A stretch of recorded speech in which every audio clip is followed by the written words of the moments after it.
There were 4 minutes left before closing. If I had gone to the bathroom, done my business, and studied myself in the mirror for a few moments, the ticket would have gone to someone else. If I hadn't had such great luck with green lights at the time on my way back from the previous delivery, it would have gone to someone else. If any number of things happened during the day to prevent me from being at the counter available when that ticket came in, I would have been spared a night of black terror. But we were still open for another 4 minutes, and I was able to take the delivery. The order was for an extra large pizza, cooked, quote, solidly crisp, loaded with as much meat as the dough could handle. The box itself sagged, the weight almost cumbersome. As I walked out of the restaurant, bearing the burden, I heard the distant howling of dogs. I was sure they had smelled the meat-heavy package. I drove for nearly 45 minutes. The neighbourhood was technically beyond our service area, but there weren't any other pizza places closer to it, and the order had cost enough for my boss to give it the go-ahead. Each additional meat topping was $2, and the customer had ordered enough to have gotten 2 or 3 other 2-topping pizzas, but they hadn't wanted that apparently. Instead, they ordered something that was more lasagna than pizza. They hadn't even ordered excesses of cheese or sauce to complement the abundance of meat. It was an unusual order, but in the 2 years I worked the job, I'd seen a few weirder things.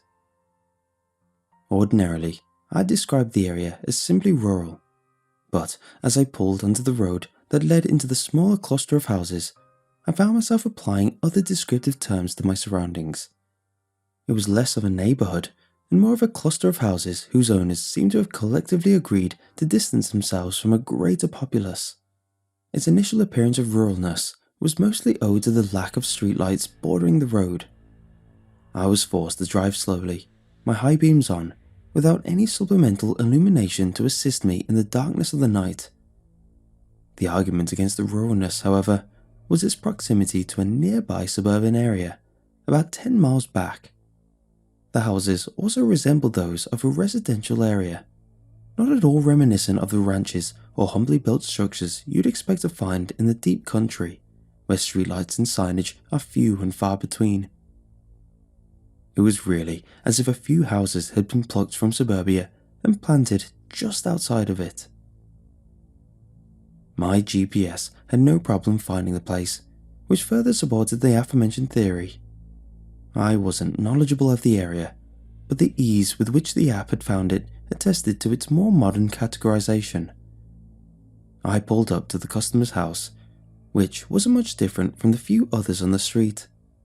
Literally just one street lined with 4 houses on each side.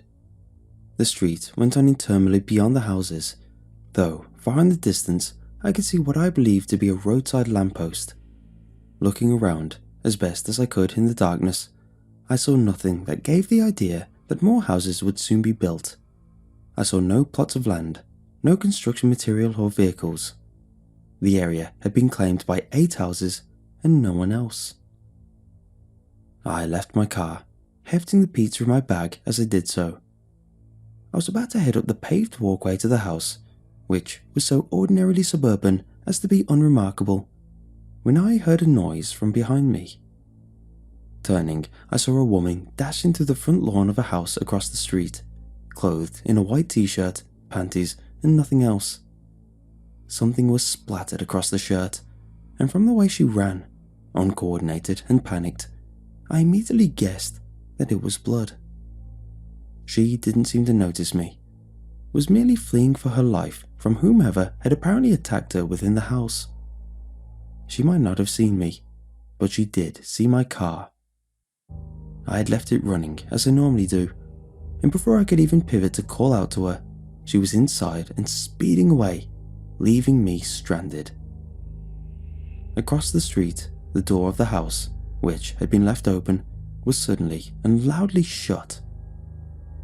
No one came out after the girl, and no one emerged from the other houses to investigate the disturbance. My phone had been inside the car, so I couldn't even use it to call my boss and explain what happened, nor could I call the police and report what I'd seen. Left with nothing to do but finish my job, I turned around and headed up the walkway to the customer's house. I hoped that they would be able to provide some insight into the bizarre occurrence and maybe even let me use their phone.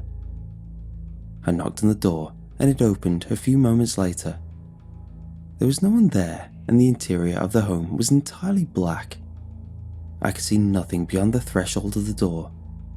Nonetheless, I could still feel a presence within, as if someone had opened the door with some unseen means and was watching me, analysing me. Already shaken by the incident I just witnessed, I stuttered out an announcement. I actually called myself the pizza guy, even though my uniform and sagging box were obvious indications. There was no immediate response, and the weight of the pie began to strain my arms. I cannot overexpress the sheer amount of meat piled atop that flimsy surface. I couldn't tell you the physics of it, but the burden was quickly becoming insupportable, and I didn't want a complaint lodged against me for the customer's own carnivorous overindulgence. They hadn't even prepaid online, so I called out the total and leaned against the doorframe, while keeping my body outside the house. Natural darkness had no problems coming off as ominous, hazardous even, and the darkness of the inside seemed more than naturally occurrent. After a few moments without response, and having grown unsettled by the circumstances, I announced that I was leaving, with the pizza in tow. I couldn't imagine walking home with the weight, neither in my arms nor my stomach. But I wasn't going to end the night having lost my car and my job. I started to turn, but a whisper froze me in place. It had come from inside of the house, sounding as if it had issued from a mouth only a few inches away. But still, that seemingly depthless darkness showed nothing. I hadn't heard what the whisper had said, so I asked, "What?" and cringed at how pathetic my voice sounded. "The payment is beneath the rock below you. Take it and proffer the meat." Looking down, I saw the rock. One of those hollow-bottomed decorative stones people often use to hide keys. Kneeling, or while struggling with the burden of the meat, I lifted the rock and found several $100 bills. One is all I need, but even then, I won't be able to make change for it. I only have a few dollars on me." It was the truth. I couldn't remember the last time I had more than $15 in cash, working or not. "Do you have anything smaller?" "Take it all, for your troubles and your confidence. Now, proffer the meat." You'd think a voice whispering from the darkness would sound sinister, would send chills along your spine and raise hairs on your arms. But not this one. It sounded hungry, but not in some malicious, ravenous way. It sounded old, but not as some ancient evil. It even sounded melancholic, but not as a voice of some necromantically raised thing. It was, in a way, soothing, like the voice of a grandparent luring you to sleep. I didn't feel threatened, even though the circumstances would have allowed for such a feeling without shame. Taking the money, I thanked him or her. Honestly, I couldn't tell. In every way I knew how. I extended the pizza into the darkness, expecting a pair of trembling old hands to reach out and take it. I made sure my grip was firm in the event that the presumably elderly person mishandled and dropped it. But no hands came forth to take the pizza. Instead, it was seized by some invisible force, and my hands were gently pried away from the box. I then watched the pizza float away into the darkness, until it disappeared totally therein. Again, had the voice not been so calming, I probably would have jumped away screaming. I thanked the customer once more, and not wanting to overstay my welcome, turned away from the porch. But then I remembered my predicament, and begrudgingly turned back. "Would you happen to have a phone I could use? A girl from across the street stole my car and drove away. It'll take me forever to get back to town." I made my request while standing indirectly at the building, not wanting to insult the occupant by staring directly into that preternatural darkness. The homeowner did not respond for a while, and though it did not visibly alter, something about the darkness gave the impression that the person within was considering my request. "Ah, you mean the woman who was a guest of my dear neighbour. Well, we here in this neighbourhood do not meddle in one another's affairs. But I suppose if you intend to merely travel home and not infringe upon one's right to privacy, I could halt the progress of the vehicle. But you must promise me that you will not aid the thief in bringing unnecessary attention to the owner of the home across the street. If she is still in a position to request such assistance, simply take your vehicle and go. Will you promise me that?" I couldn't imagine how exactly the largely unseen entity could help me, although I couldn't imagine how they could be speaking so clearly and sound so close without being visible, nor could I think of a way for a pizza to have been taken into the home. I wouldn't consider myself stupid either. I knew that something bad had happened across the street and that the customer wanted to ensure the privacy of the matter, no doubt to preserve their own general privacy. The woman had looked terribly distressed, frightened enough to simply steal a car rather than go through the formality of asking for help. My conscience wouldn't let me abide by the customer's terms, but I agreed anyway, simply planning to offer her help once, if I came across her. "Good." The whisperer was plainly satisfied. He believed I wholeheartedly agreed. I wasn't sure what to expect, but a hand emerging from the darkness was not something I anticipated. 4 gloved fingers came from the darkness. The fifth, what would have been a thumb, hung limply, that portion of the glove being empty. It was a black leather that still paled in comparison to the abject blackness of the space behind it.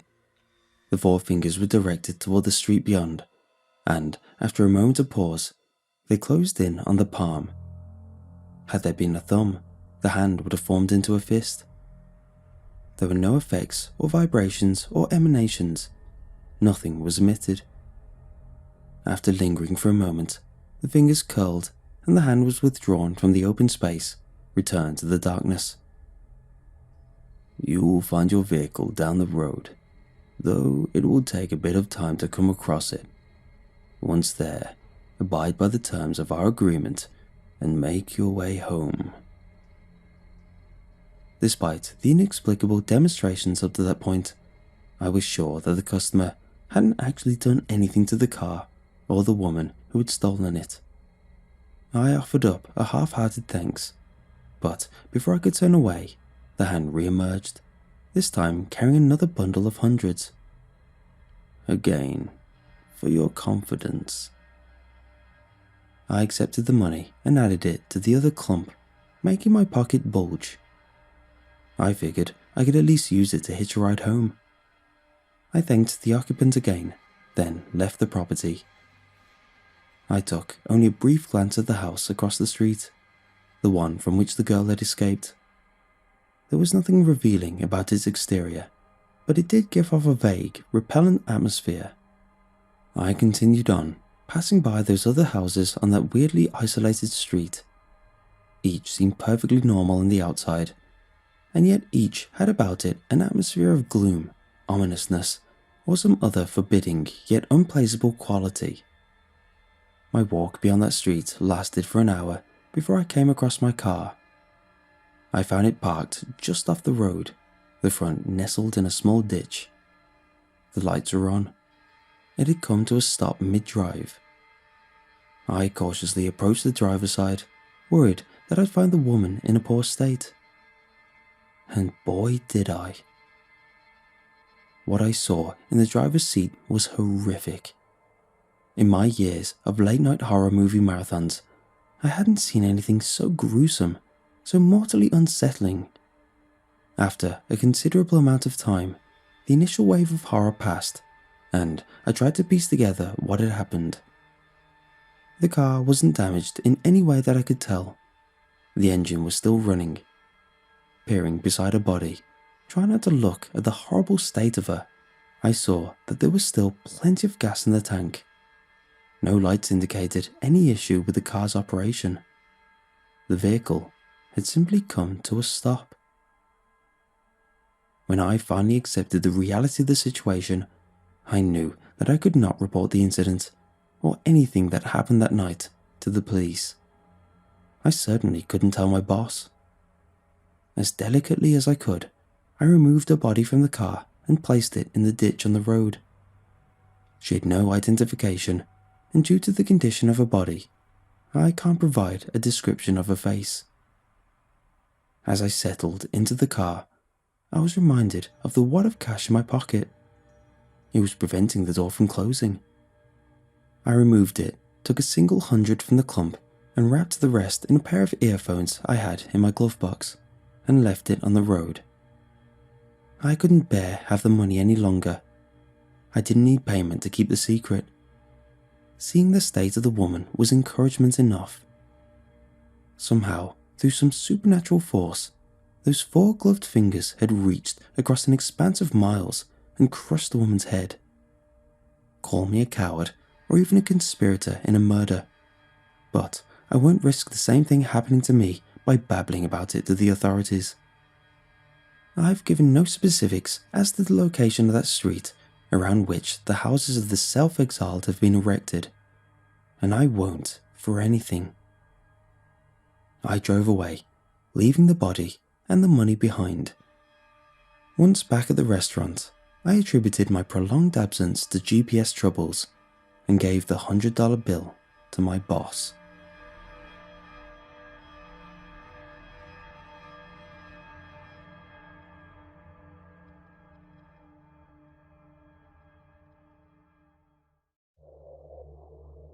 Intercepted in the mailroom of Stragview Prison, March 16th, 2009.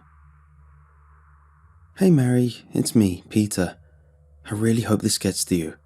They say the mailroom checks all outgoing mail, but I hope that this letter slips through somehow. I've really messed up this time, Mary.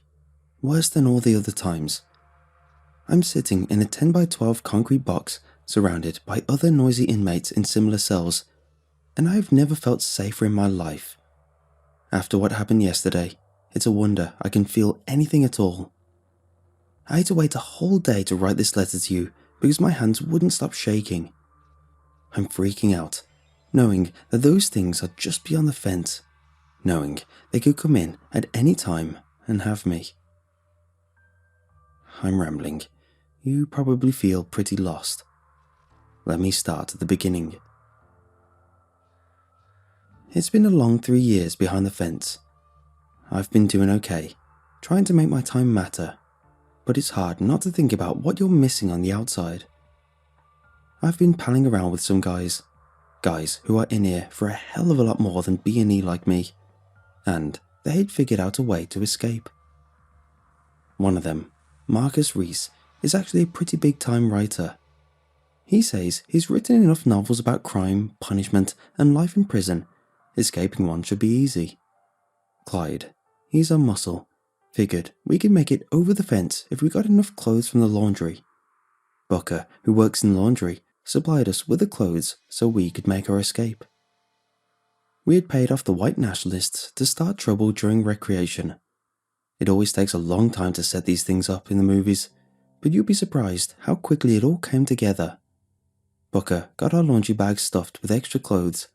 Clyde and I traded the white nationalists a lot of canteen and personal items for their help. Reese found some books in the library to help us make it over the fence. Stragview is an old prison with a checkered past, and it wasn't hard to find books on it and information online in the resource center. Within 2 weeks, the escape went from something we'd been joking around about to a full-fledged plan that we were ready to see enacted. It was cold and foggy when we made our break. Given the weather, no one thought it was weird when we wore our coats and boots to the rec yard. We stuffed our blankets under the coats, those coarse wool things they give us to sleep under, and packed whatever food we had left in our pockets.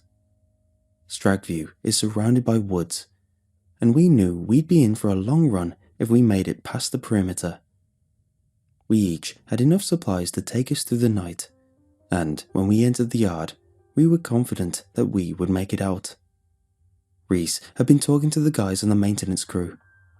They had told him about a section of fence where the power wasn't working after a lightning strike last month. It was at a junction near the wreck fence, and we knew that would be our climbing point. The ruckus started off at 3 PM. Some of the white nationalist guys started pretending to fight, and pretty soon everyone was getting in on the action. When the guards went to break it up, we made our move for the fence. We threw the blankets over the razor wire and were over the first fence and halfway up the second before anyone took notice. By the time they were organising to do anything about it, we were on the other side and making for the woods. The woods are about 30 feet of open grassland from the fence.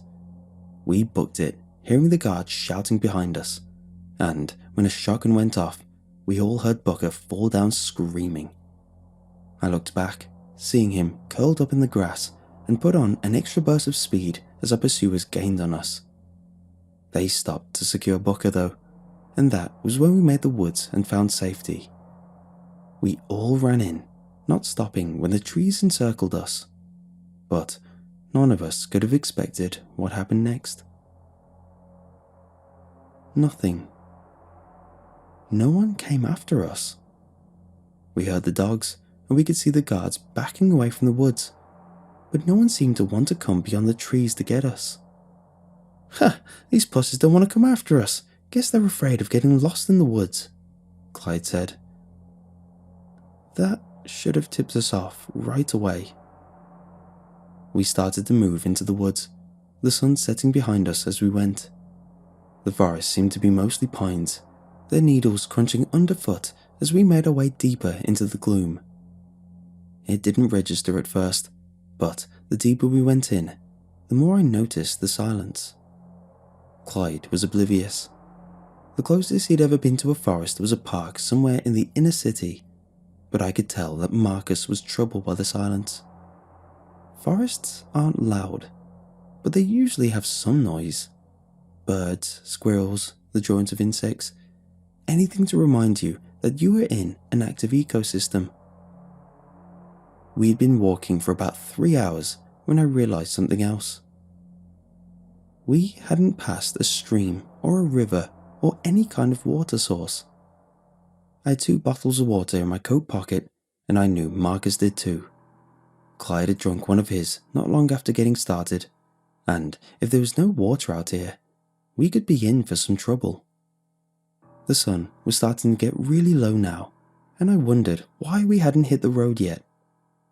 3 hours was a lot of walking. We should have hit something by now. A road, a trail, an old trailer or something. And why hadn't we seen any helicopters either? We had heard no pursuing dogs, heard no air search being conducted for 3 missing inmates. What the hell were they doing? As the sun started to creep over the horizon, that's when I first heard the noise. We had been crunching along on the pine needles all day, so maybe it had been following us all along. I don't think it had. I think it had only started once the sun got low. As we moved, I began to hear something heavy coming down on the pine needles. It sounded like a bear or a big cat, but I couldn't see anything whenever I looked around. The others didn't notice. They had been arguing. "We need to stop for the night," Clyde was saying. He had started to slow down in the last hour, and he was clearly getting tired. You don't really do as much walking in prison as you'd think, and none of us were really prepared for a 3-hour hike through the woods. Marcus wouldn't hear of it though. "I need to get out of these woods. I will walk until I fall down if that's what it takes, but I'm not stopping until I get out." Clyde scoffed. "We keep going like this and we're going to end up dead. We need to stop for the night." "Do whatever you want. I'm not stopping," Marcus said. Clyde started gathering sticks for a fire, clearing a place for us to sit, while Marcus just kept walking. I kinda wanted to go with him. I kinda felt like going with him might be the best idea. But I was tired, and I really just wanted to stop for the night. I watched Marcus disappear into the dwindling light and felt sure that I would never see him again. Clyde threw a pine cone at me and then told me to help out, and the next time I looked up, he was gone. By 7:30, it was dark. By 9 o'clock, you couldn't have seen your face in front of your hand. Clyde and I managed to get a small fire going, and we ate our chips and granola bars sullenly. We shivered in our canvas coats, the garments not providing a lot of warmth, and our blue prison uniforms offered a lot less. The fire was a weak thing, but if they did decide to send out choppers, then it would be harder to see if our light was low. Clyde had said this too, but I think it was mostly to make up for his weak little fire. The pine needles didn't burn very well, and most of the wood was rotten and full of bugs. We had discovered this when we tried to pull a log over to sit on. It had fallen apart in our hands, wet wood spilling insects all down our arms. Clyde had shaken his arms and slapped at his sleeves and then moved away from the squirming remains as they writhed and on the bed of pine needles. "How is this so wet?" Clyde asked. "I don't remember it raining recently." As we sat in the deepening darkness, I could feel the wet sinking into my pants too. It was wet out here. Had it been this wet earlier? I put a hand to the ground and felt something sticky come in contact with my palm. I pulled it up to my eyes, squinting hard at the thick dark muck that clung to it, and shook my hand vigorously a moment later. Whatever was there, it had seemed to move. I came off the ground, swiping at the bottom of my pants and looking around in the scant firelight. I could just imagine a swarm of insects or snakes moving around me, but the needle-strewn ground looked just as solid as it ever had. Clyde sprang awake, looking around before settling his eyes back onto me. What's going on?" he asked, a little huffily. "Nothing, I guess. I thought I felt something on me," I said, lamely. He settled back, but he kept peeking at me like he didn't exactly trust me. I curled up on the ground and tried to ignore the moisture that sank into my clothes. I was sure I could feel things moving under me, but I tried to get some sleep. Tomorrow we would find our way out of these woods and be free again. I had no illusions of a lengthy freedom, but wanted to see all of you so badly that I didn't care how long it lasted. As I tried to sleep though, I heard the crunching again. We had been making too much noise for me to be sure, but I didn't think I had heard it since Clyde and I had stopped for the night. Earlier it had sounded big. Now it sounded huge.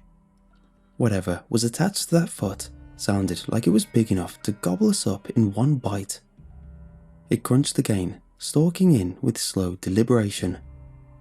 As it got closer and closer to our little campsite, I lay as still as I could, hoping I couldn't be noticed as the thing dropped its heavy feet onto the blanket of pine needles. When it passed me, I had to stifle a sigh of relief. I glanced up, peeking between my lids to see the hulking thing as it stood, framed in the meager campfire. It was black, the guttering fire showing a long, sleek body that looked more insect-like feline. Its feet ended in killer claws that sank into the nettles as it strode towards the fire. Its head was turned away from me, but I could hear it sniffling, filling its nostrils with constant scent, and thought for one wild moment that it might be blind. It lowered its head to the campfire and sniffed at it, the breathing agitated as it smelled the alien aroma. Then, Clyde began to scream suddenly, and it whipped its head towards him. Clyde had been closer to the fire than I was, and he must have come awake to find this huge creature skulking near him. I heard his back pedal through the pine needles, tearing up the earth as he frantically tried to get away. That was when the beast loosed the most unearthly sound I'd ever hear.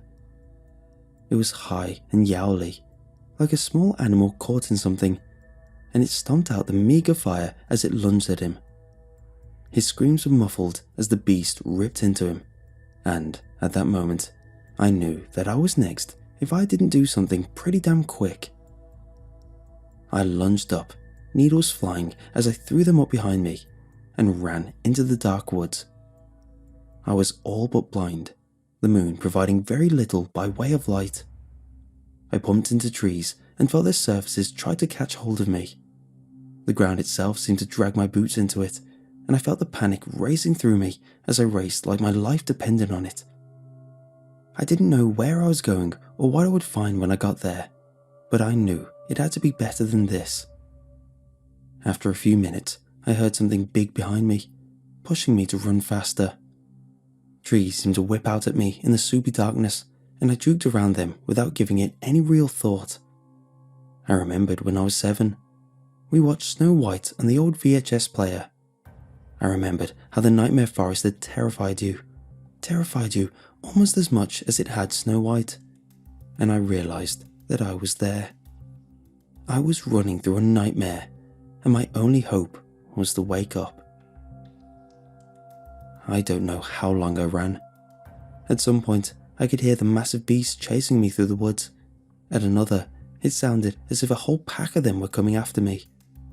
I heard trees break and limbs snap as they flung themselves at me with wild abandon. I felt something sharp rip across my back, but my fear was so palpable that I barely felt it. A doctor would later tell me that I had 3 long cuts to my back that looked like they'd been made with a scalpel. At that point though, I was just happy to be alive.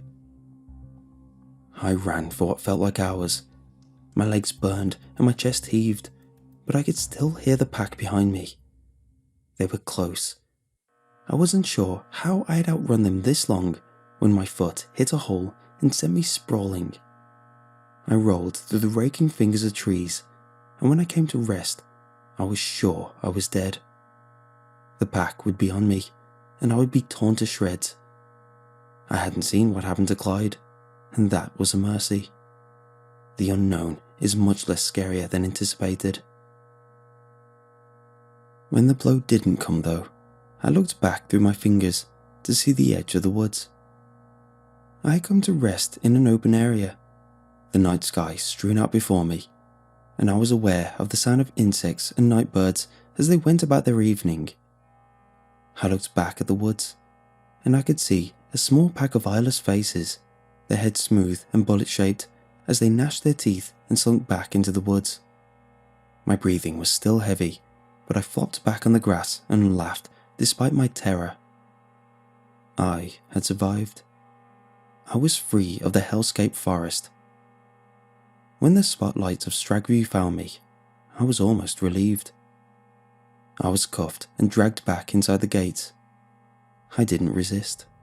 Why would I? I had seen what lay beyond the fence, and I was in no hurry to go back to it. They took me to medical, cleaned and bandaged my wounds, and then took me right to confinement and dropped an escape charge on me. As I was brought in, the other inmates tried to talk to me, tried to get my attention, but I was as silent as the grave. I lay in my mat and tried to sleep, knowing that my pursuers' eyeless faces would never leave me. I wasn't there long though. About an hour into my confinement stay, 2 officers came to escort me into the disciplinary room where they hold DR court. "Warden wants to see you," they said. I accepted my cuffs and went meekly. Even at 1 o'clock in the morning, the warden looked resplendent in his pinstripe suit and little gold glasses. His salt and pepper hair was in the same crew cut he always wore, and the edges looked like he had cut them with a ruler. As he leaned over the desk, I could tell he was more amused than angry. We see the warden from time to time, usually only during important inspections. To most inmates, he's almost a mythical figure. Like a shark, he only comes around once there's blood in the water. "Did you enjoy your little hike?" he asked. The lights from the fluorescents glittered off the lenses of his glasses, and for a moment his eyes linked as smooth as the creature's faces. "I could give you an extra 5 years for escaping, you know. You've got 2 more years, and I can tell that you're desperate to be back with your family. Why else would you run after all? I sat, saying nothing. He fixed me with a hard look. We have one of them in here, you know. My eyes snapped to his. Over in Quad 2, actually. A little accident, but he's still in there, and he's ravenous. I could see one of the officers shudder. An older guy who looked like retirement should have come a few years ago. The doors are sealed, but I'm sure we could arrange a meeting if you really want to see him. I shivered, not even wanting to know that one of those things was in the fence. What do you want? I asked him, ready for this to be over and me to get back behind a door. We already have inmate Booker back in custody, and now we have you as well. Inmate Reese and inmate Dawn are still at large, however. I want to know where they are. For that, I won't charge you with escape. Refuse, and I'll deny we ever found you. The implications were clear. There would be no evidence of me to find. He would give me to the creature. Clyde is dead. Inmate Dawn, your creatures killed him out in the woods. I don't know what happened to Reese. He left before nightfall and just kept walking. I would assume that he's dead too. That seemed to appease the warden, and he nodded at the guards. Take him back to his cell. He's under investigation for the next 30 days or until medical says his back is healed. If he gives you any fuss. He fixed me with a hard stare. You know where to put him. I'm writing this letter to you in the hopes that you'll read it. It's not right what they've got out there. It's not okay to have things like that loose in the world. People should know about what lurks in the woods around Stragview. As I sit here in my cell, I can almost feel their eyeless faces looking at me. I'll doubt I'll ever forget them.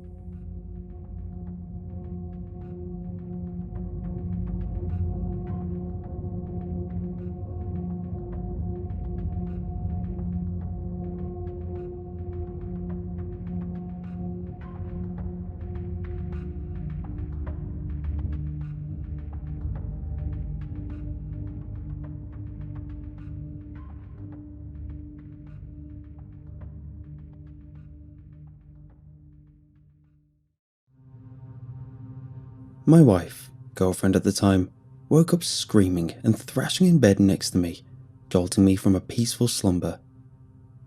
I looked at the time. A glowing 3:12 a.m. glared back at me. I sighed internally, even as I tried to be outwardly comforting. This was really getting bad. Same dream again? I asked quietly. I already knew what the answer would be. Laura nodded as her breathing returned to normal. They're getting worse, Nick, she sobbed. Every time they're getting worse. These aren't normal dreams. I tried my best to comfort her, but I really didn't know what to do or say at that point. It was getting bad, and Laura was starting to deteriorate from the sleep disruptions. I too was suffering from it, albeit to a much lesser extent. But I guess I should back up a bit more before I go any further and explain the situation pertaining to these night terrors. Laura has heterochromia. For those who don't know, that means 2 different coloured eyes. In Laura's case, one eye was brown and the other a brilliant green. It was probably my favourite thing about her appearance at first, but it was a source of endless suffering and anguish for her. You see, she was absolutely convinced that the green eye was not hers.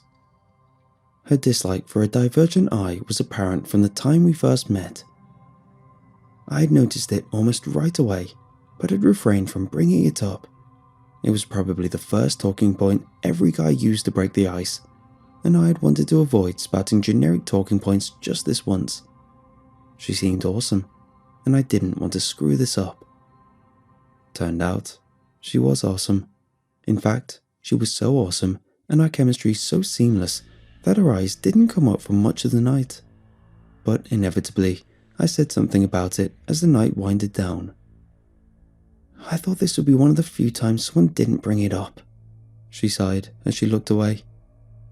Damn, had I really ruined things with such an innocuous comment? Alarms were going off in my head as I apologized, assuring her that I hadn't meant anything bad by it. I know you didn't, she turned to face me again. It's just, well, I don't like to talk about it, okay? I quickly replied in the affirmative, silently thanking God that I hadn't ruined things. I figured that would be the end of it, that she was just self-conscious about it for some reason. If only it had been that simple. Our next couple of dates were perfectly normal. I didn't say anything about her eyes and did my best not to stare. But when the day of our third date came, she cancelled. She had a horrible, piercing headache that day, she said. A perfectly understandable reason to cancel any social plans. I thought it was odd that she seemed almost apologetic for having a headache and assured her that it was fine.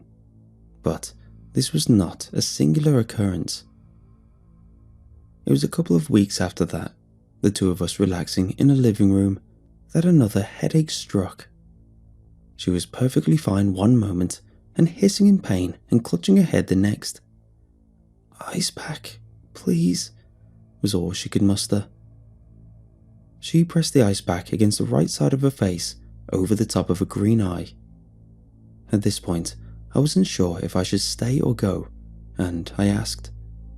She told me that it may not last long this time, and that I should stick around for a bit if I wanted to. Sure enough, this particular headache subsided after just a few minutes, but other times they didn't. As the weeks went by, it became apparent that she suffered from recurring localized headaches, always in the region of her green eye. One night, she broke down and told me of the horrible blinding headaches that had plagued her since her teenage years. She told me of the searing, throbbing pain, of the lack of discernible medical cause, that she had tried virtually every applicable over-the-counter medicine and even a couple of prescription drugs after begging doctors for relief, all to no avail. Doctors had come to the conclusion that the headaches were psychosomatic.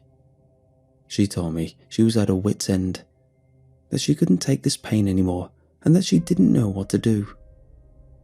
I sympathized with her. I really did.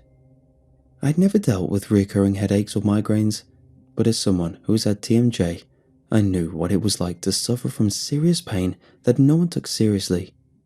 And my pain had a diagnosable cause and had been treatable. I could scarcely imagine unflagging pain with no reprieve in sight. I asked her if she had any ideas or theories about the pains. We all self-diagnosed to an extent after all. She had more than a theory.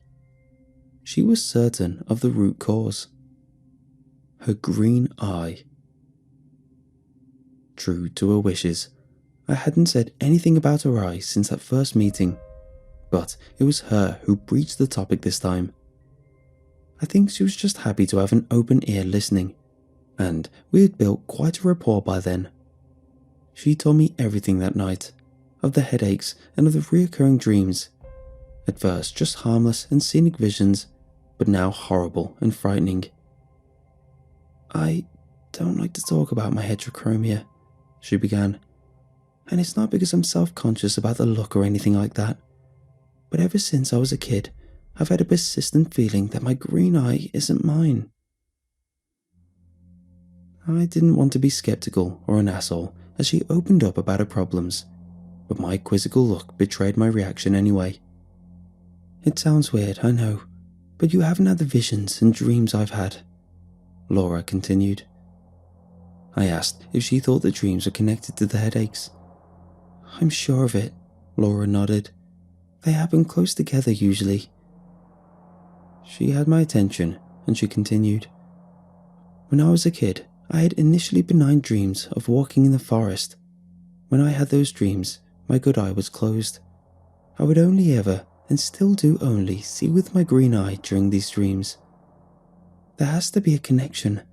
There has to be, she said with conviction. But The dreams got worse? I asked, genuinely concerned now.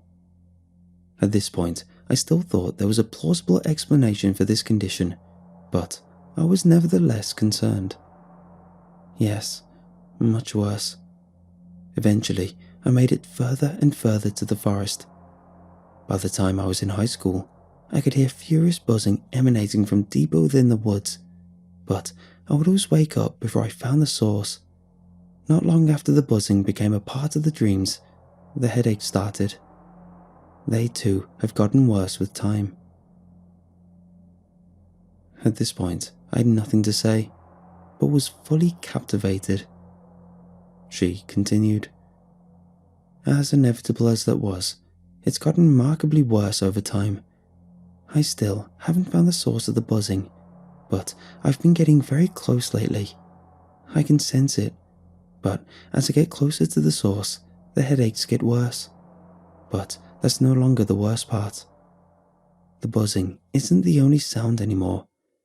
They're calling out to me in some unintelligible language. Even worse, lately I've been calling back in that same unknown tongue.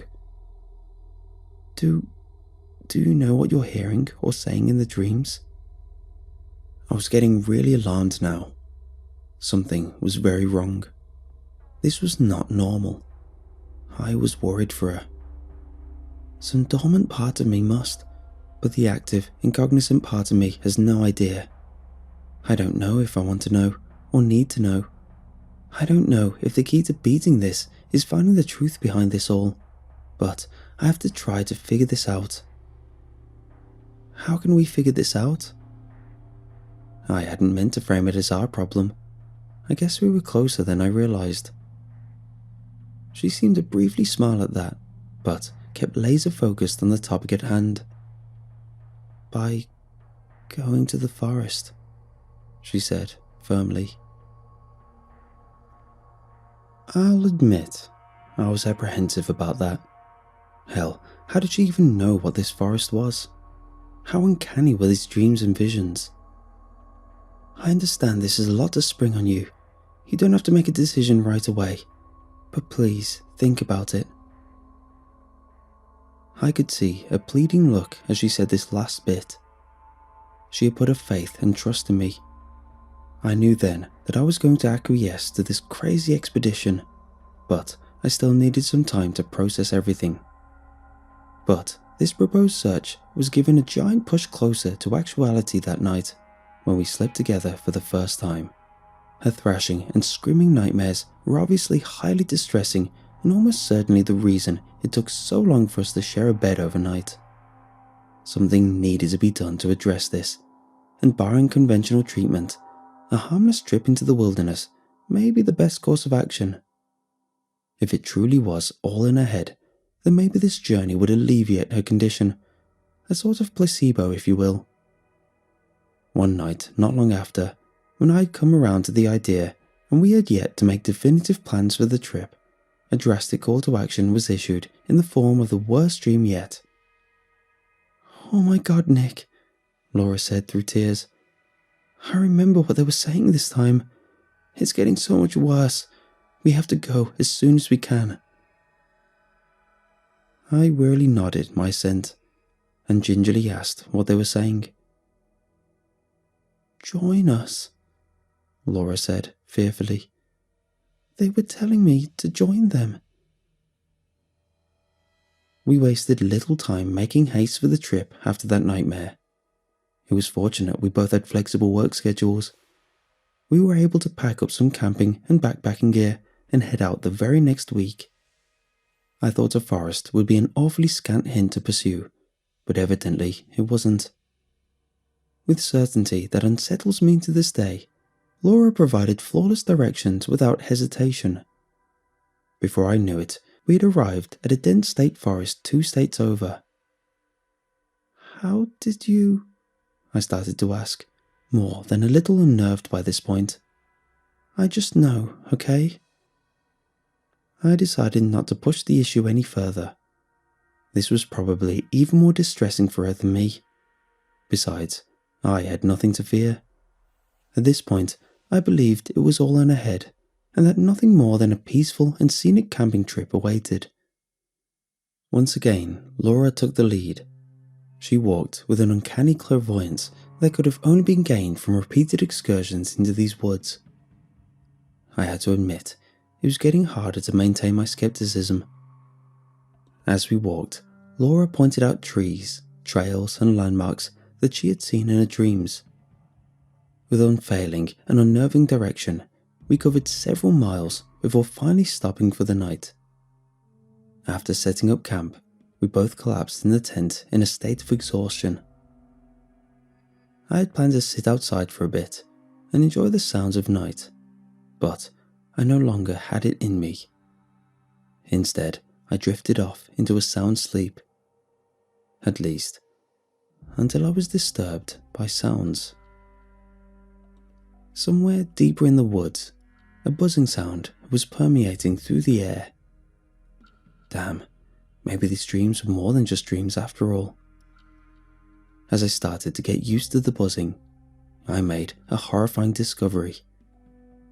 The tent was wide open, and Laura was gone. Damn, I said aloud. Had she gone off in search of the source on her own, in the middle of the night? Had she started sleepwalking, or had she been taken? I hurriedly put on my shoes, grabbed my flashlight, and stepped out into the slightly chilly night in hopes of finding a trail. I saw what looked like freshly stepped on grass and followed its trail. Laura, I called out. No response. I kept following the trail. I came upon some thick brush that had clearly been disturbed recently. This had to be the trail. It had to be. Laura, I shouted again. This time I received a response. Nick, over here. I took off running in the direction of the voice, doing my best not to trip or get hung on briars. Where are you? I shouted as I kept running. This way. The voice was closer this time, but still possibly a ways off. As I ignored my burning sides and continued running, I heard a blood-curdling scream. Laura's scream. Oh my God, help, hurry! I shouted that I was coming and renewed my spirit. Finally, I stumbled into a large clearing. The first thing that caught my eye was a sort of giant hive, almost like one of those massive termite hives. The second thing I saw was Laura, on the ground, covering a green eye which bled profusely. Damn, she was hurt bad. I was so engrossed in what I saw that I failed to realize that the culprit was likely nearby, and that I too was in danger. As this occurred to me, I became painfully aware of the fact that the buzzing was still present at amplified levels. I looked up, the beam of my flashlight illuminating a massive swarm of small creatures. They appeared to be fairies or sprites. They were humanoid with insect-like wings and couldn't have been more than 5 inches tall. Individually, they were probably harmless, but there were hundreds of them. My flashlight set them off. They became frenzied, apoplectic even. They let out a shrill, piercing shriek. I dropped the flashlight in my impulse to cover my ears. Before I could do or say anything though, they were on me, clawing and biting me. It is to this day the worst pain I felt. The venom from their fangs and claws felt like fire, scorching my skin and muscles. It was exponentially more painful than a wasp's sting, and I was being repeatedly stung by hundreds of them. I swatted furiously, but it was no use. I collapsed to my knees, too weak to fend them off. Just when all seemed lost, I heard another voice, a human's voice, but in an alien language. Laura was speaking to them in what I can only imagine was the language in her dreams. The horde stopped. They hovered about 20 feet above, not moving anymore. To this day, I don't know what she said. She refuses to say, and I'm not sure I want to know. We have to go, now, Laura urged as she stumbled to her feet. With considerable effort, I stood all the way up. My left arm, which had apparently taken the brunt of the attack, was swollen and dark red. My vision blurred at the sides as Laura and I supported each other, stumbling slowly through the brush. I struggled to navigate the brush that I had blazed through just minutes earlier. My left arm was completely numb and limp now, hanging uselessly at my side. I would like to say that we made it out of the woods under our own power, but the last memory of those woods I have is collapsing to the ground, my vision fading to black. I woke up in the hospital 3 days later. Apparently, our vehicle lacked the required state park permits and the rangers had looked for us. They found us about a half-mile from our tent. Thank God my trail had been so conspicuous. I was lucky to be alive, or so I was told. The combination of exhaustion and the venom had nearly done me in. And speaking of the venom, its potency baffled the hospital staff. They sent samples far and wide, but I highly doubt they found a match. I lost most of the mobility in my left hand from the damage that venom inflicted. I suppose I'm lucky I didn't suffer a more severe impairment. As for Laura, the damage to her green eye was too great to save it. It had to be surgically removed, which was fine by her. She has a glass eye now, a glass eye that, at a steadfast insistence, is brown. As for what happened to her that night, she had indeed sleepwalked, only waking up at the clearing. We don't talk about this much, but recently, I've been thinking about it more often. You see, we've been trying for a child for the past few months, and we finally conceived last month.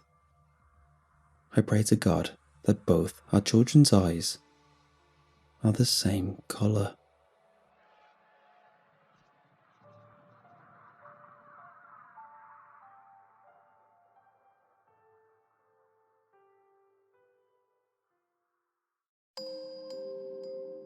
It was almost 15 years ago now that I first met one of the most interesting people I know. True to that nature, I also met him in one of the most interesting and unexpected ways. I was out hiking on a trail in Washington State. It was a remote area, but one which I was fairly familiar with. On that particular day, I decided to venture far beyond the hiking trail I normally took just for the sake of exploration. After some time, I entered a sunlit gully which led up to a local mountain, rife with blooming conifers and serene, glistening pines. I was alone that day and felt my soul rejuvenate a bit with every breath of fresh mountain air. After probably 20 minutes, I was well off the beaten trail and I found something worrying. I was about to take another step when I paused mid-stride, seeing a circular, jagged, metal ring laying just behind a small shrub. It was a good thing I didn't put my foot down, as the ring proved to be an improvised bear trap. "The hell you doing out here?" a gruff male voice suddenly shouted from somewhere unseen. I looked around, trying to find the person who had spoken, when he chose to step forward and reveal himself. An older man sporting a long grey beard then emerged from the brush. He had amber skin, long greyish-black dreadlocks, and a scar on his right cheek. He wore a raggedy brown coat that looked hand-woven, and old jeans patched in multiple spots by mismatched fabric. His eyes burned like campfires, and his hands clutched the bolt-action rifle, while his lip cradled a sizable wad of chew. "I asked you a question, son. What are you doing here?" After fumbling at my words for a moment, I was finally able to piece together a response. "I was just out hiking. Sorry, I didn't know anyone lived out here." The man seemed to silently inspect me for a moment. I felt my pulse soar in my chest as I wondered what he intended on doing. We were, after all, completely alone out there. "You see that trap back there, son?" He pointed to the same trap I'd narrowly avoided stepping on a minute earlier. I nodded and swallowed hard. He tilted to the side and spewed a mouthful of tobacco spit into the dirt. "Guess that means I gotta hide him better." He stared at me, completely deadpan, and I felt my heart plunge into the depths of my stomach. I thought he was some maniac hillbilly cannibal hell-bent on having me for lunch then. But then he suddenly burst into a fit of raspy laughter. I was left there, confused and partially horrified as the man continued to cackle for several seconds. "Oh, I'm just kidding, son." He wiped a tear from his eye and recomposed himself as I continued silently debating whether or not I should run like hell. He slung the rifle over his shoulder and smiled at me. "Apologies, buddy. My wife always said my sense of humor is a bit dark." I eyed the man over, and he suddenly seemed less sinister than he had a moment ago. There was a sense of jubilance in his gaze, like he was genuinely happy to see me. It's hard to explain, but it kept me from running. I forced a laugh myself. Good thing for both of us, I guess. This hiking has given me a major case of swamp ass. Can't imagine I'd taste too good. The man burst out into laughter once more, and this time I joined in. In that moment, I knew I had found a new friend. The man formally introduced himself not long after as Mark Hastings. After conversing for a while, he told me that he had lived in that particular area for a couple years at least, though admitted he didn't know exactly how long he'd been there. He said he left the city behind in '96 and seemed quite surprised when I told him the current year was 2020. Mark's accent was something which struck me as quite interesting, as it was one I couldn't quite pin down. He had a slight southern drawl, and yet also sounded as though he may have had a bit of a British influence as well. He pronounced words like again as again, and had a strange vocal inflection. The best way I can really describe it as the way someone speaks in old black and white movies. Proper, and yet somehow country. We got to talking, and he told me more about himself. He said he used to do construction back in the day, but when his wife got sick with cancer, it really changed things for him. He said she battled it for almost 3 years, but eventually lost the fight. Afterwards, he was left alone with a mountain of medical bills to account for. Rather than pay them off and attempt to move forward, Mark chose a different path. "It's funny, you know. You work your ass off for years, begin building the life you want with the woman of your dreams, and then it all just falls apart for no good reason. Then, when you're at your lowest, good old Uncle Sam comes in and slaps you with a bill you ain't never gonna pay back. So I say, to hell with them. To hell with her taxes and debt. Out here, I'm truly free. There ain't nothing left for me in the real world anyways." There was a distinct glimmer of pain behind his grey eyes as he said it, and I felt myself feeling sorry for him. He wasn't at all what I expected when we first met. Just a normal guy whose life fell apart through no fault of his own. In a way, I found it sort of admirable. The system beat him down, and rather than just accept it and be a good little wage slave, he left it all behind with one big middle finger. I visited Mark pretty regularly after that, and tried to make the trek out to see him at least once a month. He always seemed to have a smile on his face when I came to visit. Soon enough, he even invited me back to his cabin for a fresh meal and some drinks. I was a bit hesitant at first, but decided to accept. Part of me expected him to prepare a meal of squirrels and tree bark when he first offered, but I couldn't have been more wrong. Mark made us a fresh rabbit stew with some homegrown potatoes and bread he had made from scratch. On top of that, he even made his own homebrewed ale to wash it all down. It was surprisingly delicious and really made me admire Mark more for his resourcefulness. He wasn't just some half-assed camper. He was truly a man of the land. His cabin was reminiscent of one that would have been used by early 18th century trappers. A handcrafted stone chimney was his only source of heat, while animal pelts covered the walls and strips of meat were drying on his jerky rack. There were 2 couches in the main room, constructed of whittled wood and bearing hand-woven pillows stuffed with feathers. He had no electronics of any kind, claiming he didn't need those technologic doohickeys anyways. Mark had 2 bloodhounds, Raleigh and Daisy, that lived there with him and were his only real companions.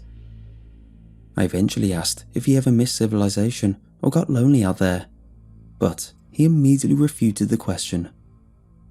For a while, yeah, but not anymore.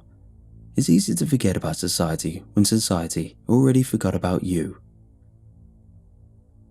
I really grew to admire Mark and even cherish our friendship. Over our many meetings, he would tell me stories about his life, told me all about his business and his wife before she passed. The way he spoke about her in particular truly broke my heart. He was a man who met his soulmate and built a life he loved with her, only to have it all ripped away by the cruel hands of fate. More than anything though, Mark was always ready to tell me how much he hated the government. I think that was what made me like him the most. One night, he and I were drinking some of his home-brewed honey ale and chilling around his campfire. He had just got done telling a story about a 5-point buck that he had narrowly missed a few weeks earlier. He finished it with admitting that he heard some weird, loud noise from the woods that scared it off before he could fire. That detail got me thinking, and since I've always been a fan of the paranormal and whatnot, I figured I'd go ahead and ask him. You ever seen anything really creepy out here? Mark's eyes opened wide, and he immediately lowered his mug from his lips. He wiped the soot from his bushy beard and stared down at the campfire for a couple of seconds. I could tell he knew exactly what I meant. He then chuckled and rocked in his chair with a smug grin. Zach, I tell you, you don't know creepy until you've spent some time out here. He then began to tell me a story of when he had first began living out there.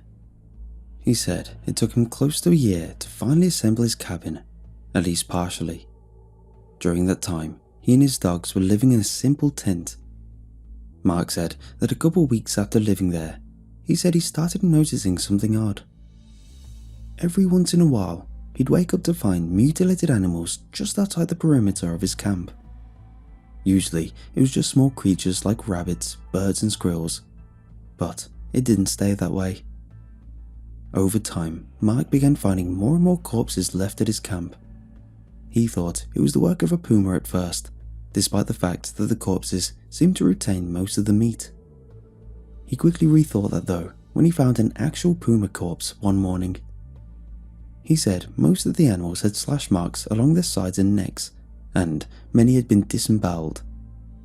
He began thinking it was the work of some deranged person, but even that thought didn't last long. One night, as he was preparing to turn in for the evening, he heard a rustling sound coming from within the forest.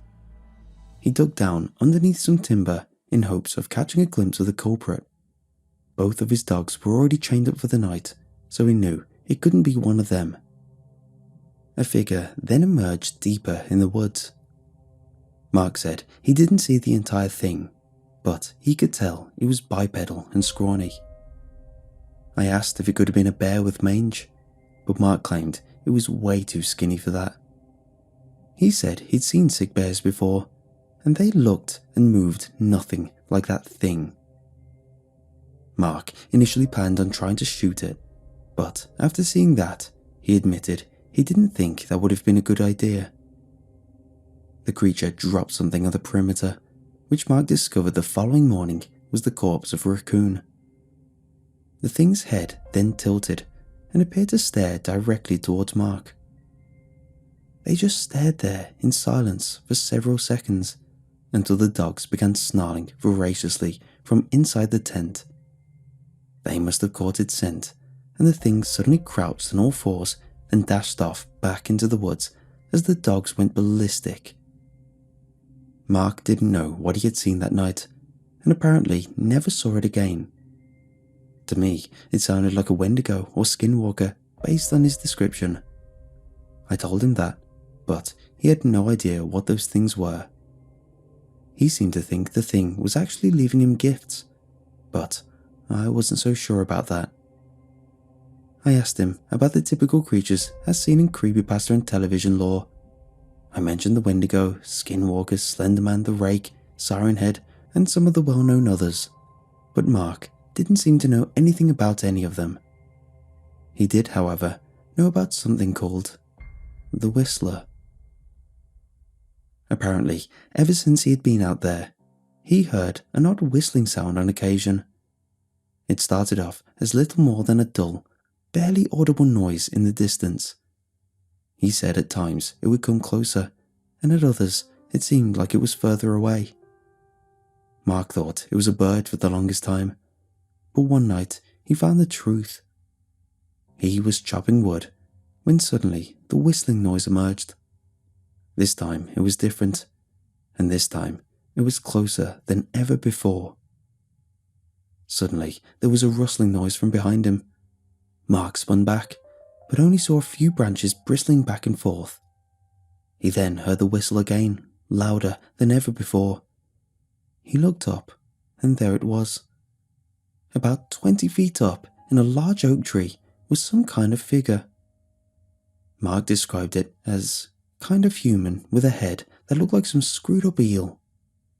He said he saw the thing stare down at him with beady black eyes. He just froze, and before he could do anything, the thing suddenly leapt from the tree. It crashed into another one further away and continued whistling and crashing as it blended into the depths of the woods. I didn't know what to say to that. I've heard legends about the whistlers out in the woods, but never heard about anyone having actually seen them. The way he described it sounded quite creative, and I wondered whether he was capable of an imagination so elaborate, or if he had actually seen what he claimed. I asked him whether he thought this whistler was the same creature that was leaving him corpses, but he just shook his head. Without being prompted, he told me another tale about hearing voices in the woods sometimes. Sometimes it was that of an old man, sometimes that of a young girl, and sometimes it didn't sound human at all. I wondered whether my new friend was perhaps schizophrenic or suffering from some mental illness that caused him to hear these things.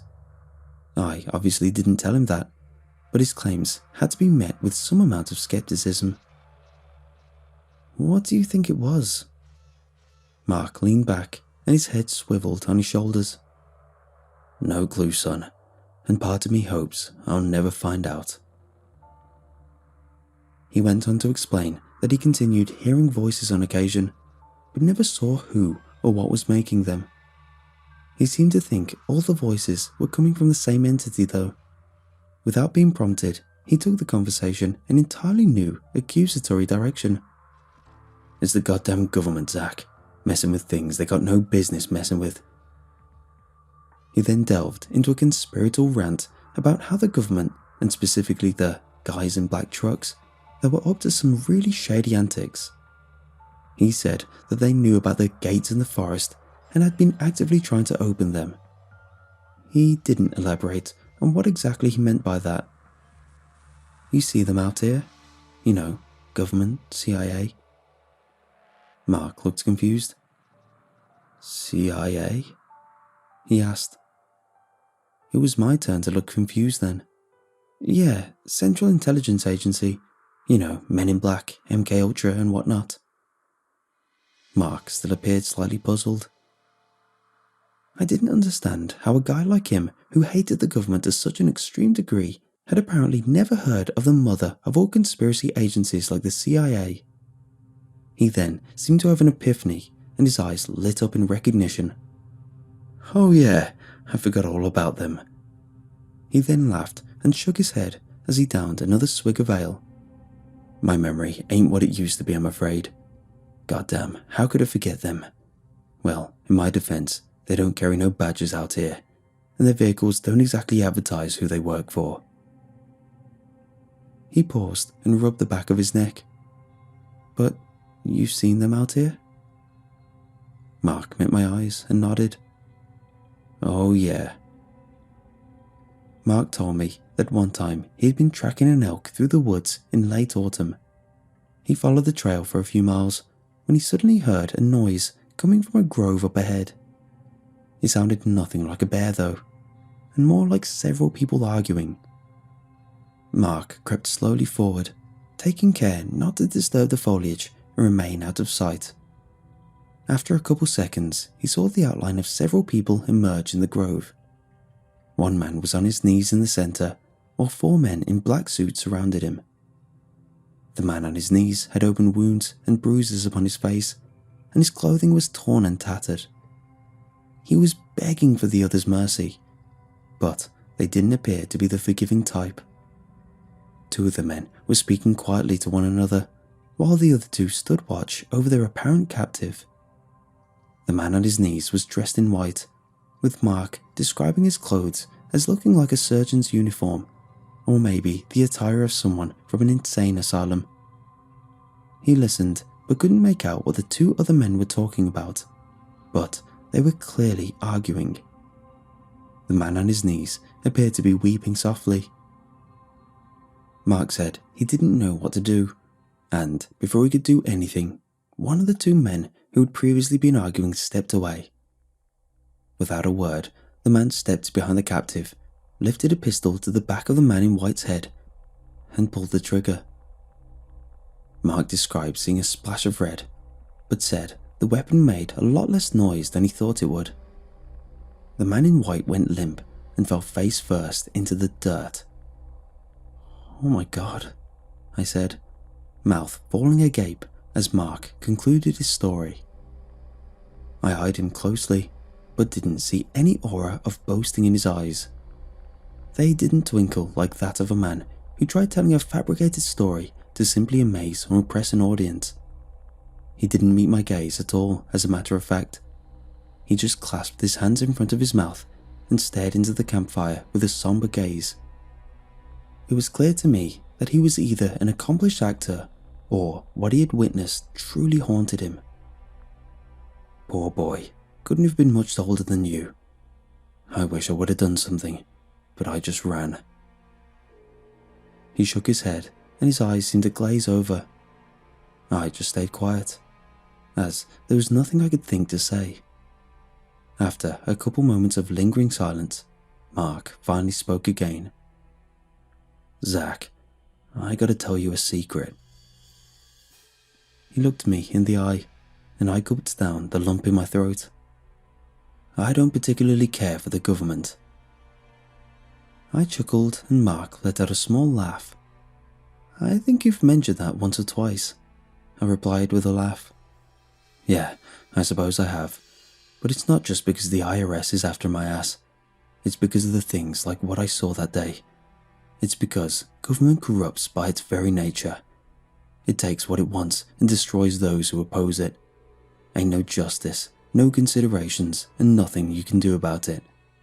Now, I don't know the details of what they were disagreeing on that night, but I guarantee you, that boy didn't deserve what he got." I nodded, but wasn't entirely convinced that he witnessed what he thought he had. "You sure it's the government that did that? Could have been drug dealers or mafia." Mark hunched his shoulders and gave a snide chuckle. "What's the difference?" I chuckled, but didn't have a response. "Well, I see why you'd think that, but that's because you ain't spent as much time out here as I have. But what you don't know, and what no one is supposed to know, is about the tunnels." I peeked an eyebrow at that comment. "Tunnels?" Mark grinned and nodded back. "There are a series of tunnels that run deep below the earth. Gotta be a couple dozen of them within a few miles of us. Government knows about them. Maybe they built them. Well, I doubt that. I think they're just interested by what's inside." "And that is?" I asked, now on the edge of my seat. Mark scoffed and shook his head. "I have no idea, but it's got to be something bad." I was a bit disappointed with that answer, but Mark immediately drew my curiosity back. "You want to see one of them?" I nodded without even really thinking. Mark grinned. "I figured you might. It's a bit late in the day to go now, so what do you say we head out first thing in the morning, I agreed without hesitance and promised to return the next morning to meet up with Mark. I walked back down the trail that day with my imagination running wild. As I mentioned, I liked Mark and very much enjoyed our conversations. To me, he was somewhat like a compassionate grandfather with a plethora of exuberant stories that may or may not have been slightly exaggerated. I thought about all he had told me, about the animal carcasses, the whistling thing, the voices, and the tunnels. I wanted to believe him, but urban legends abound in our day and age. I was well aware that perhaps he had just concocted these stories after his decades of isolation. I needed to see some proof for myself.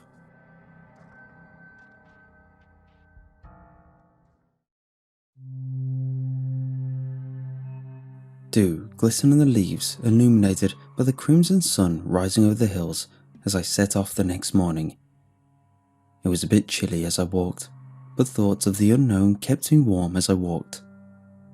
Before long, I arrived at Mark and I's usual meeting spot and found him already waiting there for me. He greeted me, and without hesitation, we began to trek out to his spot. We made small talk on the way, mostly about asinine topics like my family and work. After maybe 15 minutes of walking, we rounded a small bend tucked behind a small grove of trees. Mark stepped out in front and turned to face me. He then grinned and outstretched his hand to the right. I followed his gesture and felt my jaw strike the floor.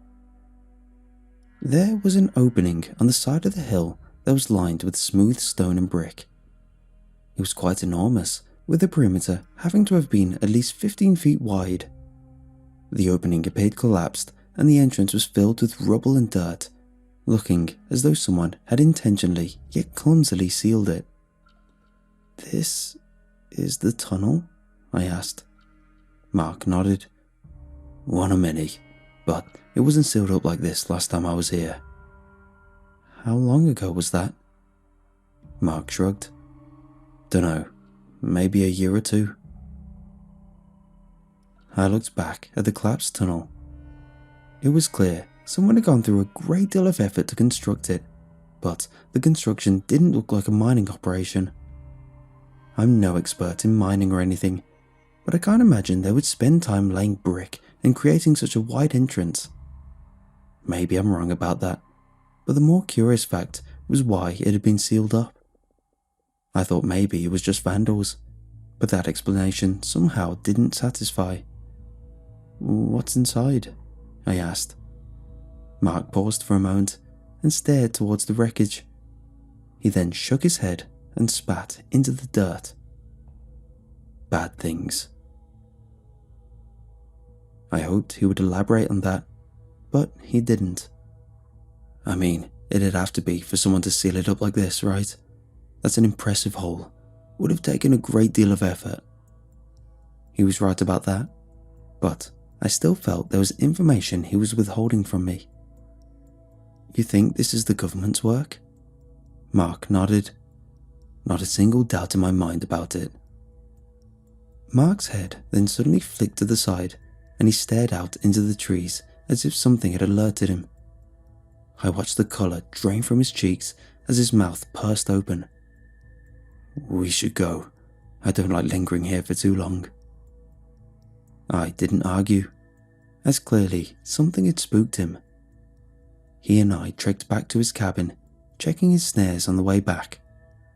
Mark found a pair of rabbits in his traps, and after swiftly snapping their necks, he slung them over his shoulder. We got back to his cabin, and Mark set to work on harvesting the meat from the rabbits for his stew. I sat around, petting Daisy and Raleigh as they slobbered all over my knee and panted endlessly. "I don't think I ever told you about the scariest part of living out here, did I?" Mark asked. I looked up from the two dogs and stared at him, heart now beating with excitement. Mark sauntered over, carrying the meat from the rabbits along with a clump of chopped vegetables. He dumped the plate into the simmering cauldron on the fire, then took a seat across the fire. I stayed silent as he stared down at the flickering flames in deep thought. There are things out there that people don't know about. Creatures, places and things that would seem to defy all explanation. The advancement of society and technology has led people to believe they're safe, and for the most part, they're right. So long as they stay out of the woods, those things can't get them. But there is something that can. Mark paused and looked at me dead in the eye. I call it the silence. He paused as if to allow the words to accumulate the dread he felt they deserved. I had an inkling of an idea where the conversation was headed, but just waited for him to explain. There's been rumours about it for a very long time, and it's something that has been affecting humanity for centuries, if not millennia. People have only just begun to realise it, but if they knew the true extent of what's going on, well, no one would ever go into the woods again. He paused and leaned in to stir the pot a bit before sitting back. People disappear, Zach. No reason for it, no explanation, and no bodies are ever found. The cases seem to defy all explanation, and it happens again and again. Mark then suddenly grunted and began rubbing his eye. Damn smoke. Sorry, where was I? The disappearances? I replied. Mark seemed suddenly hesitant, as if he didn't know whether he should continue. Yeah, the disappearances. I don't particularly like talking about this, if I'm being honest. It's not really my business. But you're a good kid, Zach, and I know you come out here a lot, and I'd be devastated if anything were to happen to you. Dread crept around me like dozens of little spiders scurrying on my flesh. I couldn't help but raise my guard and wonder where exactly this conversation was headed. Mark went on to tell me about the silence he mentioned. He said if I was ever walking through the woods and everything went completely silent, I was to drop to my knees and put my face in the dirt immediately.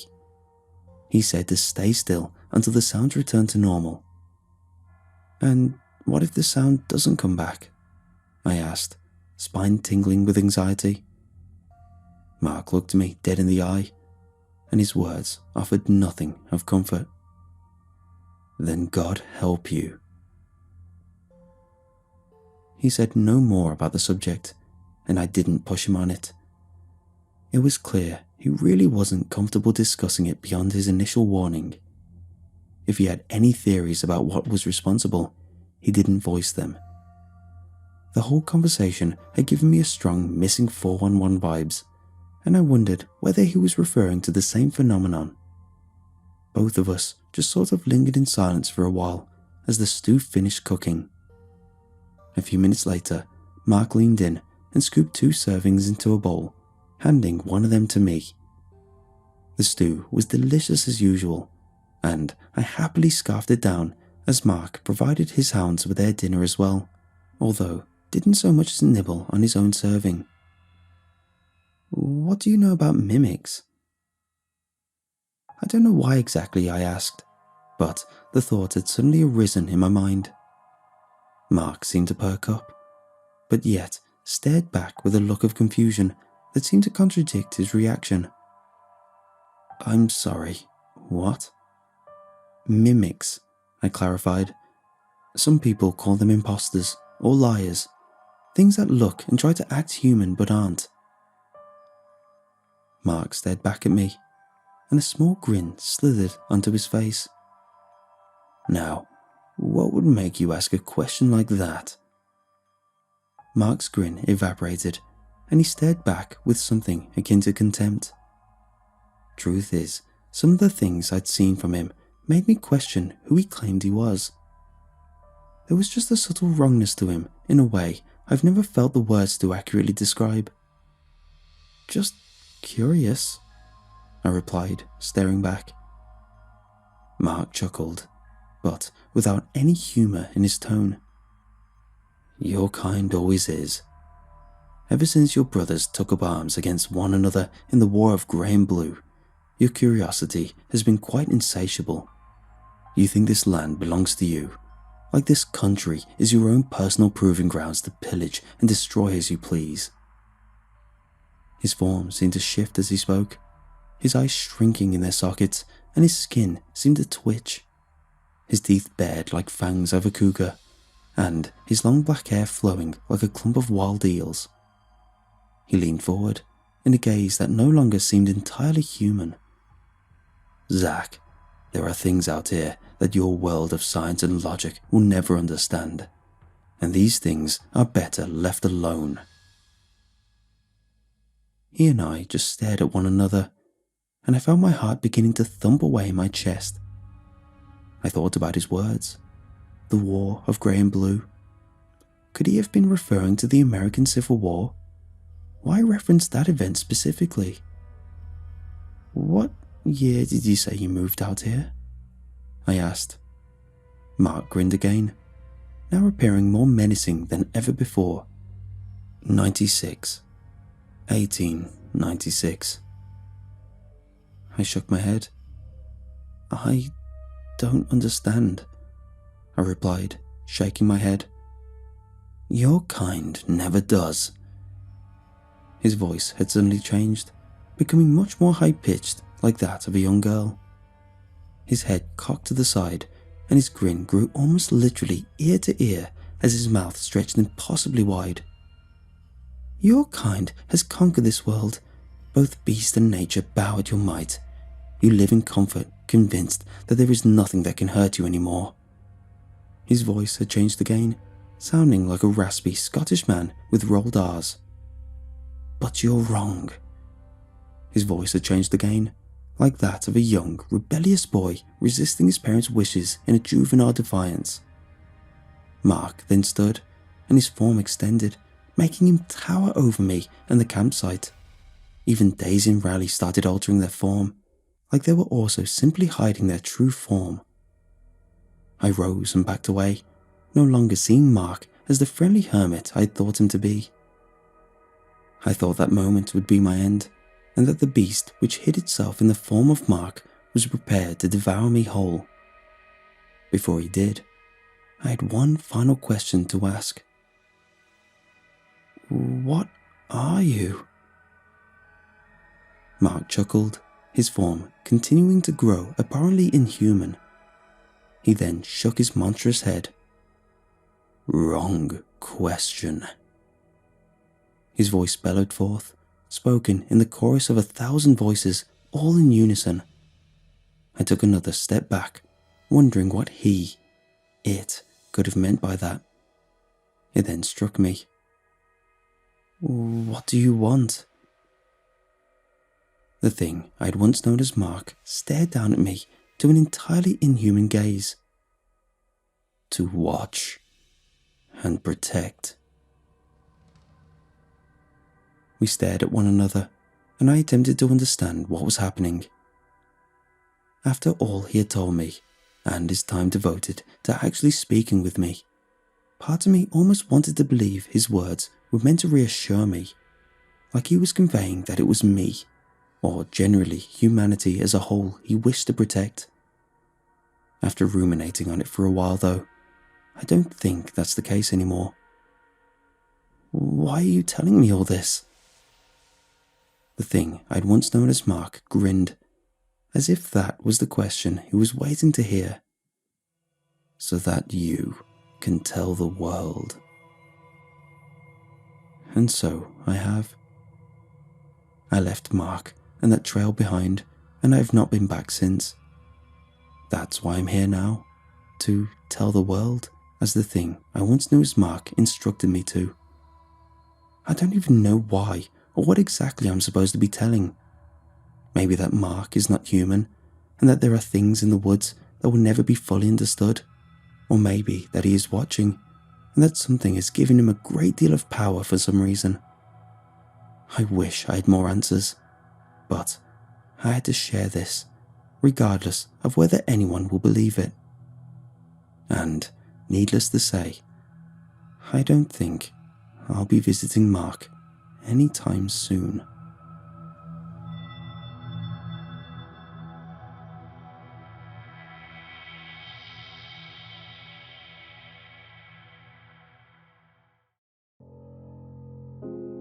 This happened fairly recently at a wildlife management area near my town.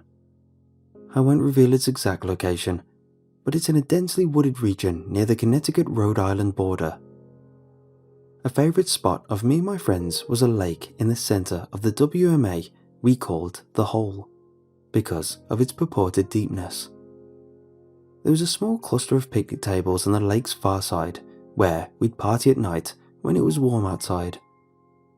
For the most part, I had a lot of wonderful memories associated with the Hole, where I had my first hookup, caught my biggest fish, and even celebrated a few birthdays. After that fateful night, however, those memories became meaningless. Not only was the Hole our hangout, but we also used it to stash our liquor, tobacco, and other party favours. On this particular night, there were 5 of us: Rob, my best friend; Tanner, who lived down the street from me; Uma, a foreign exchange student we befriended; Pam, my cousin; and myself. Earlier that day, Rob and Tanner visited the Hole to hide a bottle of vodka we planned on drinking that night, saying they stashed it in the crevice of a boulder along the trail that took us to the picnic tables. Our plans changed unexpectedly when Pam said we could drink at her house. All we had to do was retrieve the bottle, which was easier said than done at 10 p.m. Uma and Pam stayed in the car while Rob, Tanner and myself went to get the bottle. Despite its relatively secluded location, the trails were maintained pretty routinely and appeared to have been worked on earlier today.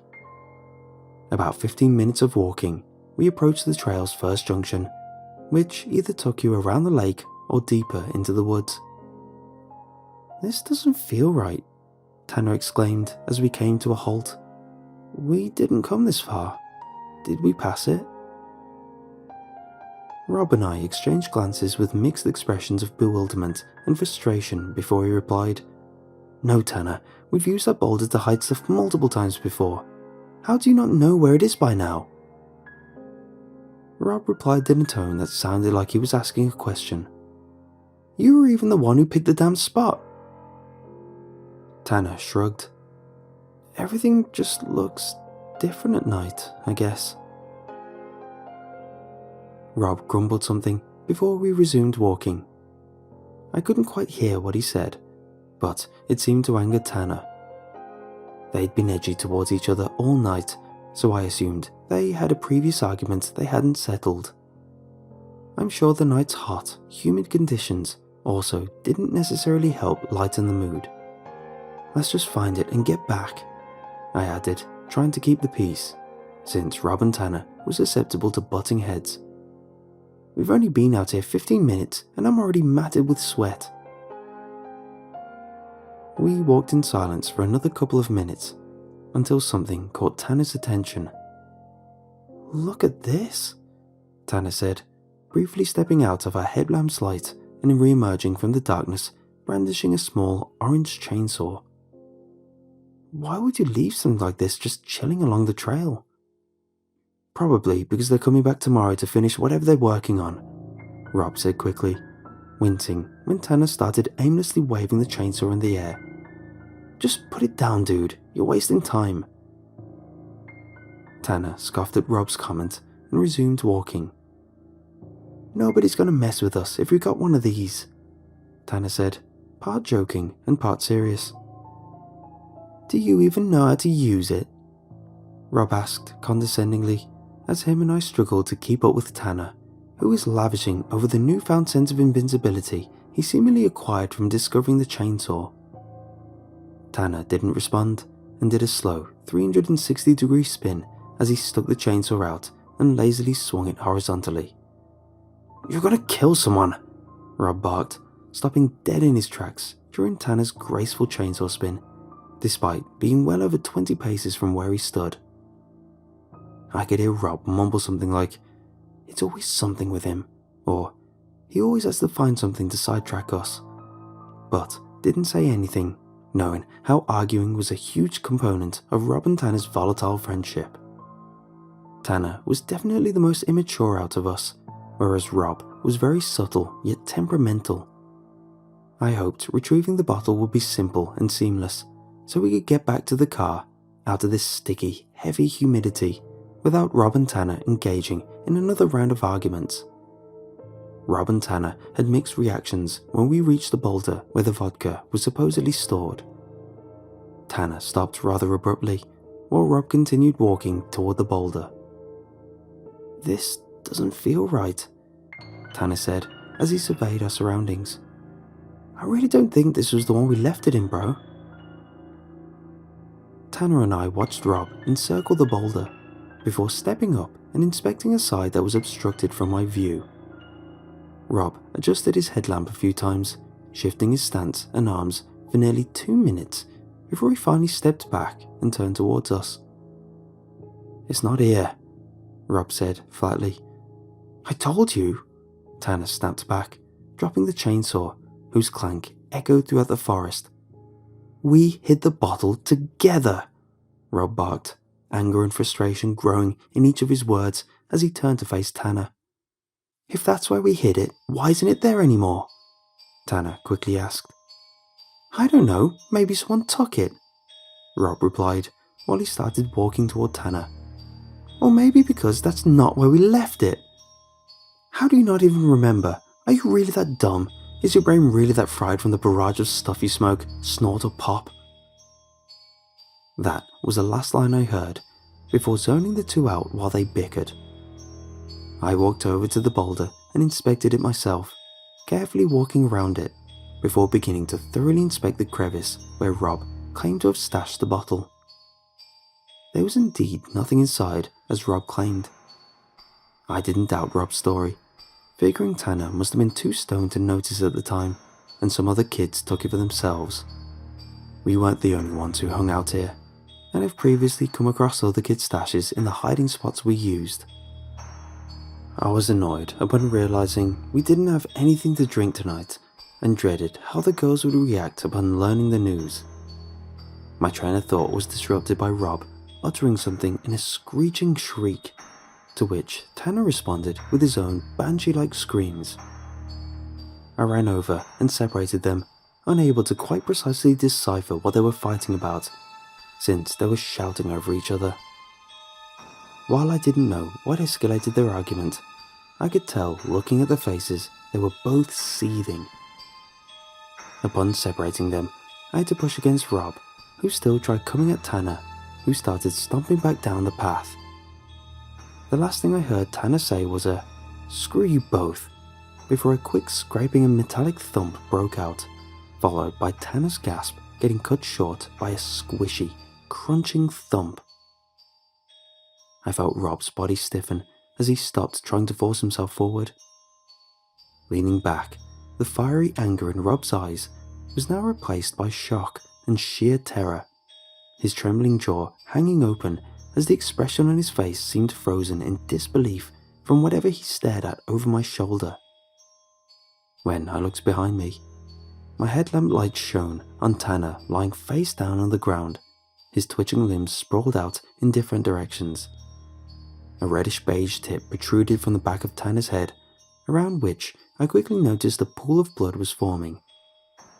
I detached myself from Rob as we both stared in disbelief for a few seconds before hurrying over toward Tanner's limp body. "What happened?" I started asking frantically to Rob, whose stunned, wide-eyed expression hadn't changed. It was an accident," Rob managed to sputter out after a few seconds, his eyes unable to move off Tanner. He tripped over the chainsaw and he fell." A heavy, knotty feeling formed in my stomach when I realized the tip jutting out of the back of Tanner's head was the jaggedy edge of a small tree stump, probably about as thick as a silver dollar, that must have been cut down earlier today. Tanner tripped over the chainsaw he was playing with, lost his footing, and landed directly under the stump's pointed tip face first. "We have to get help," I said, facing Rob, who was visibly struggling to maintain his composure. Unable to speak, Rob shakily nodded his head in response to my comment as his eyes remained fixed on Tanner's motionless body. "Stay with him. Can you do that?" I quickly asked Rob, who lightly gestured with his head that he would. I'm going to run back to the car, call for help, and let the girls know what happened. I'll be back as soon as possible.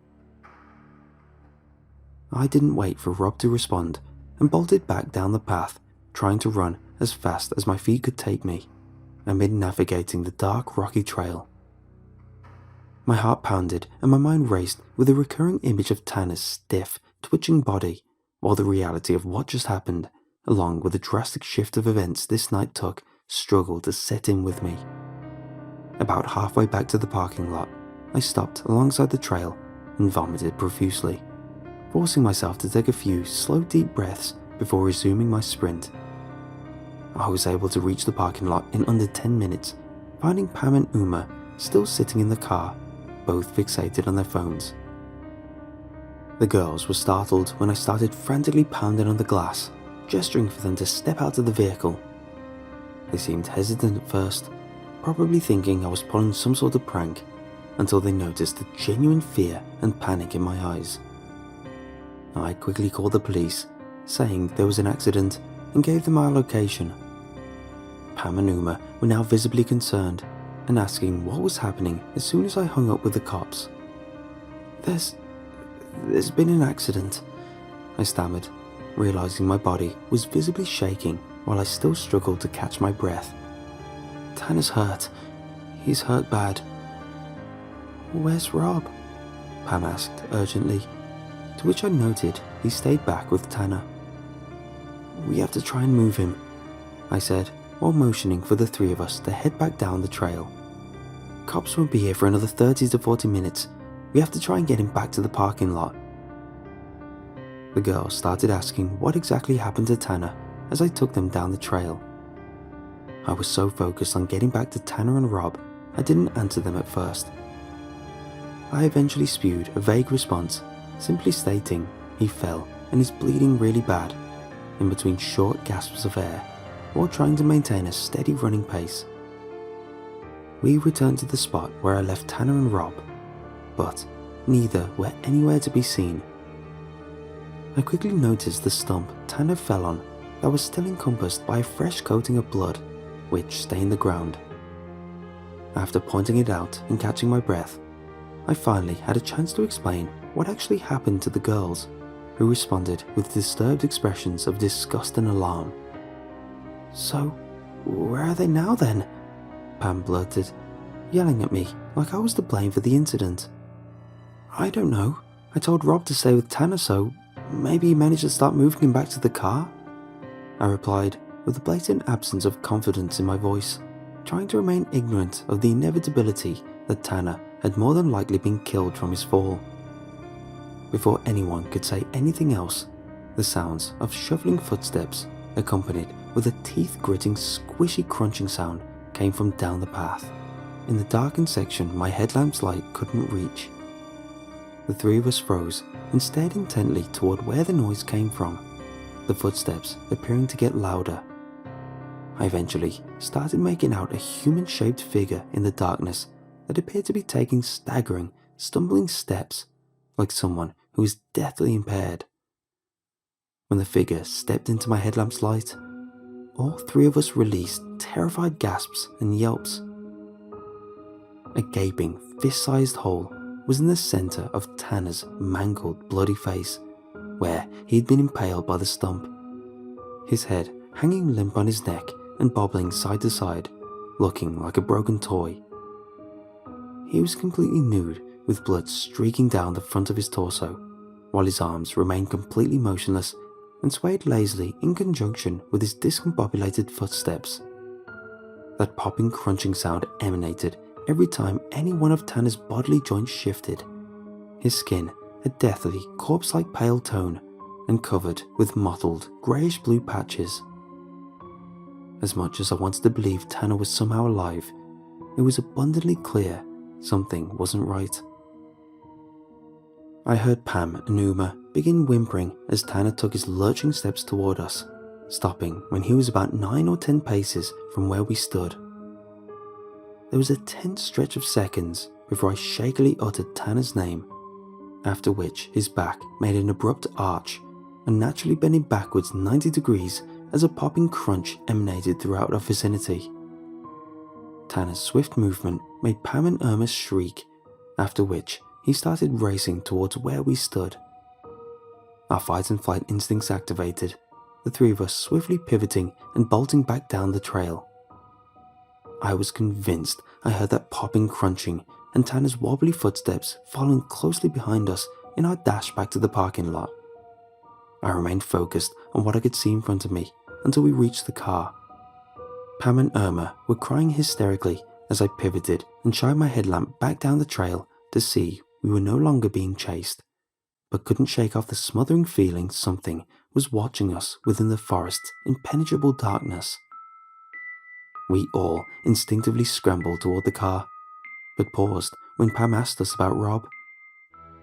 In the ensuing silence that materialized when she asked this question, we picked up the sounds of soft whimpering that came from a cluster of nearby bushes. Shining my headlamp in that direction, I immediately noticed a figure making subtle movements and quickly realized it was Rob. We found him behind the bush on his knees with his face buried in his hands. He was sobbing and frantically rocking back and forth. His clothes were covered in sweat, mud, and what appeared to be blood. "Rob?" I said in a soft but shaky voice while warily approaching him. "We gotta go, bro. Let me help you to the car. It's right." Rob started repeatedly mumbling the same phrase. "I don't know what I saw. It was so real. And I keep seeing it. I couldn't stop seeing it." When I extended a hand out to Rob, he became still and silent for a few seconds before lowering his hand, which I realized were coated in blood, and lifted his head. His eyes were missing, and two empty black pits were now in their place, with blood streaking down his face's entire front side. Anything else I might have heard were drowned out in the girl's onslaught of frantic, horrified screams. Uma dove into the car, while Pam raced down the road in a full-on panic. I just completely stood frozen, unable to say or do anything but stare at Rob's disfigured, bloodied, eyeless face. Rob has been institutionalized since that night. I visited him a few times, but trying to communicate is a waste of time, since all he does is cry or mumble gibberish. I tried asking what he saw that night, but he breaks out into hysterics. Only once did Rob utter something understandable, and what he said still sends chills down my spine. "You can't hear the crunching?" The last time I visited and asked, Rob started violently smashing his head against the wall, after which I was asked not to return. Tanner's body was never found, despite a thorough search and investigation. Pam and I were never really the same after that, and Uma moved out of town shortly after, never telling us where her family relocated. I never returned to that WMA, and ever since visiting Rob last, started hearing shuffling footsteps accompanied with a squishy, crunching sound. It always happens at night. The noises come from outside, and instantly remind me of the movements Tanner's limp, mangled body made whenever he moved, which is what I visualize whenever I hear them and close my eyes.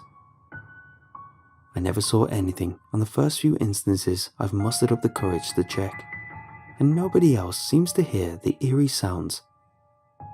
It's been sporadically happening in the months since I last saw Rob, but something recently changed about this inexplicable phenomenon that prompted me to share this tale. Lately, these noises are coming from inside.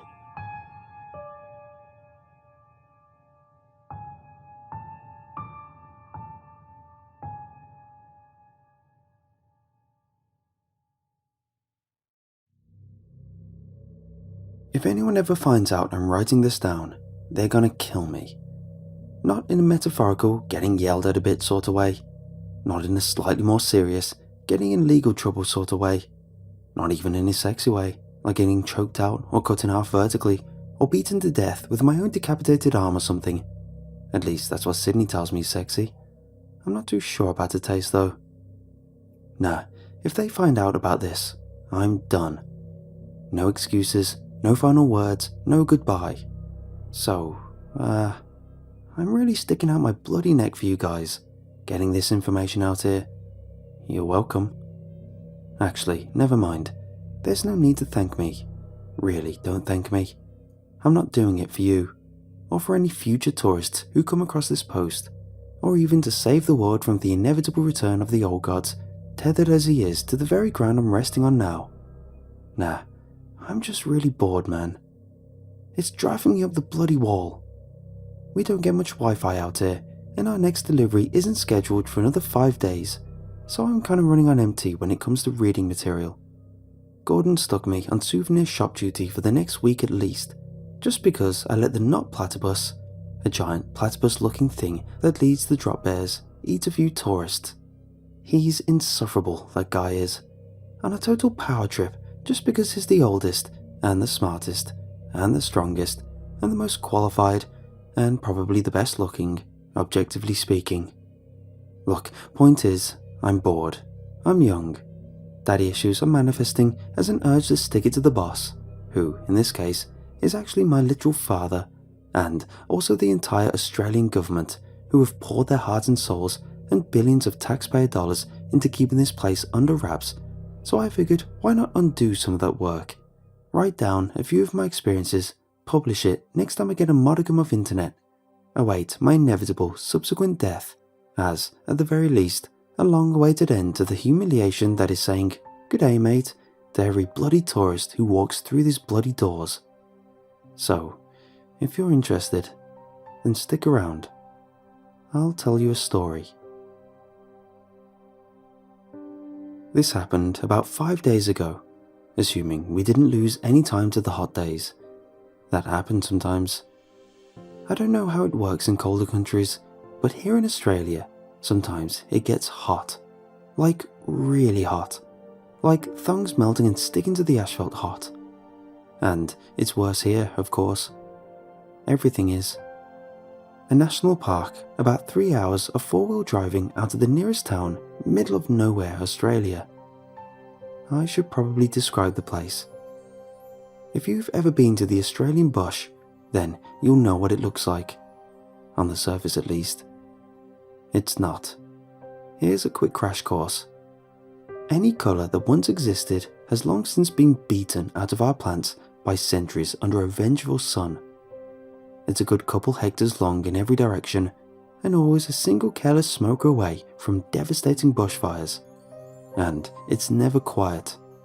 If it's not a kookaburra cackling overhead, then it's the never-ending rasp of cicadas and crickets, or the rustle of a creature navigating the dry brush just beyond the tree line. I may not sound too fond of my descriptions, but trust me, it's home. I can't imagine living anywhere else. And all of this is managed by just a small team of park rangers, handpicked for the job by powers unknown. The government. It was the government. They're not slick. Which brings me back to 5 days ago, give or take a few memories stolen by the heat. I was on my desk duty in the souvenir shop, as I've already established. It's a small wooden cabin by the driveway, the only way to access the park via the roads.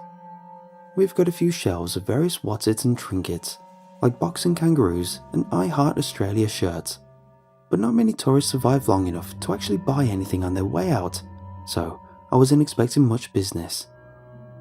I had my head buried in a book, the last one before my stock ran dry, may it rest in peace, and honestly barely noticed the car pull up and the woman enter the store until she was standing right in front of me. Assuming she was one of the endless stream of tourists, I looked up and gave her my most friendly customer service smile. "Good day, mate. Interested in a didgeridoo magnet, are you? Or maybe a stuffed koala bear?" She looked at the display of rusty magnets and moth-eaten stuffed animals that adorned the counter between us, then turned her gaze back to me and shook her head. No thank you, but they're very cute. She was obviously lying to me. There was literally a cockroach running across them as we spoke, but her accent was American, so I could tell she was just trying to be nice. Okay, I said, and then returned to my book. Job done. It took me a few moments to realize she was still standing there, expecting something. Can I do anything for you? She blinked. You're not expecting me? I blinked right back. I literally don't even know who you are. She flushed, and I realized too late that probably came off as rude. Before I could apologize, she was rambling. Oh, I'm so sorry. I should have introduced myself. I'm Lizzie Grundy. I'm the new ranger. I was told you had an opening here. Sorry, I've put in the application and got accepted and everything. I thought you'd be expecting me. Sorry. You apologize a lot, I said, before my brain caught up with everything she said, and I narrowed my eyes at her. Wait, you're our new ranger? Why the hell would they hire you? That sounds rude, I get it. You'll probably notice I have a habit of sounding rude when not meaning to. I just don't have the greatest grasp on social interactions, but I really did mean it as more of a compliment of sorts.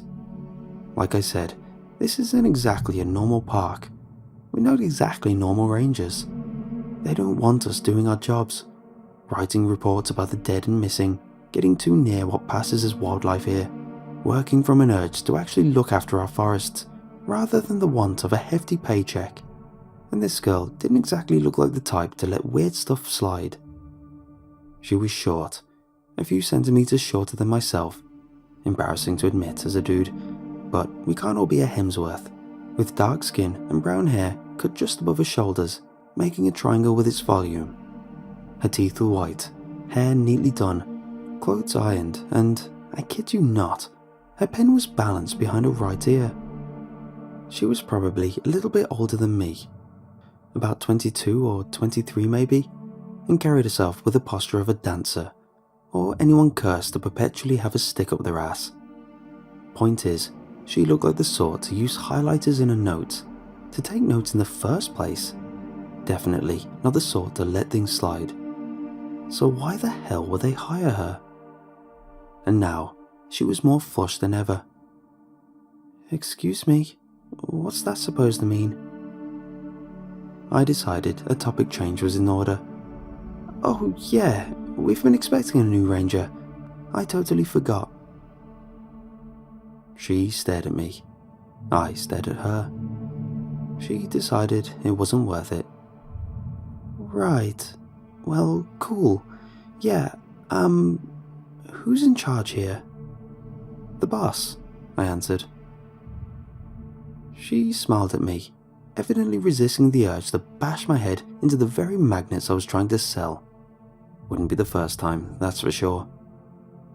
I guessed as much, she responded. But what's their name? Where's their office? I need to introduce myself. I shrugged.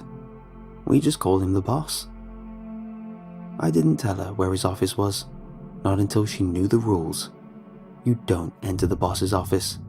Hell, if it's after dark, you don't even look at it. That's actually how the new ranger position was opened. The boss is hungry and isn't a picky eater.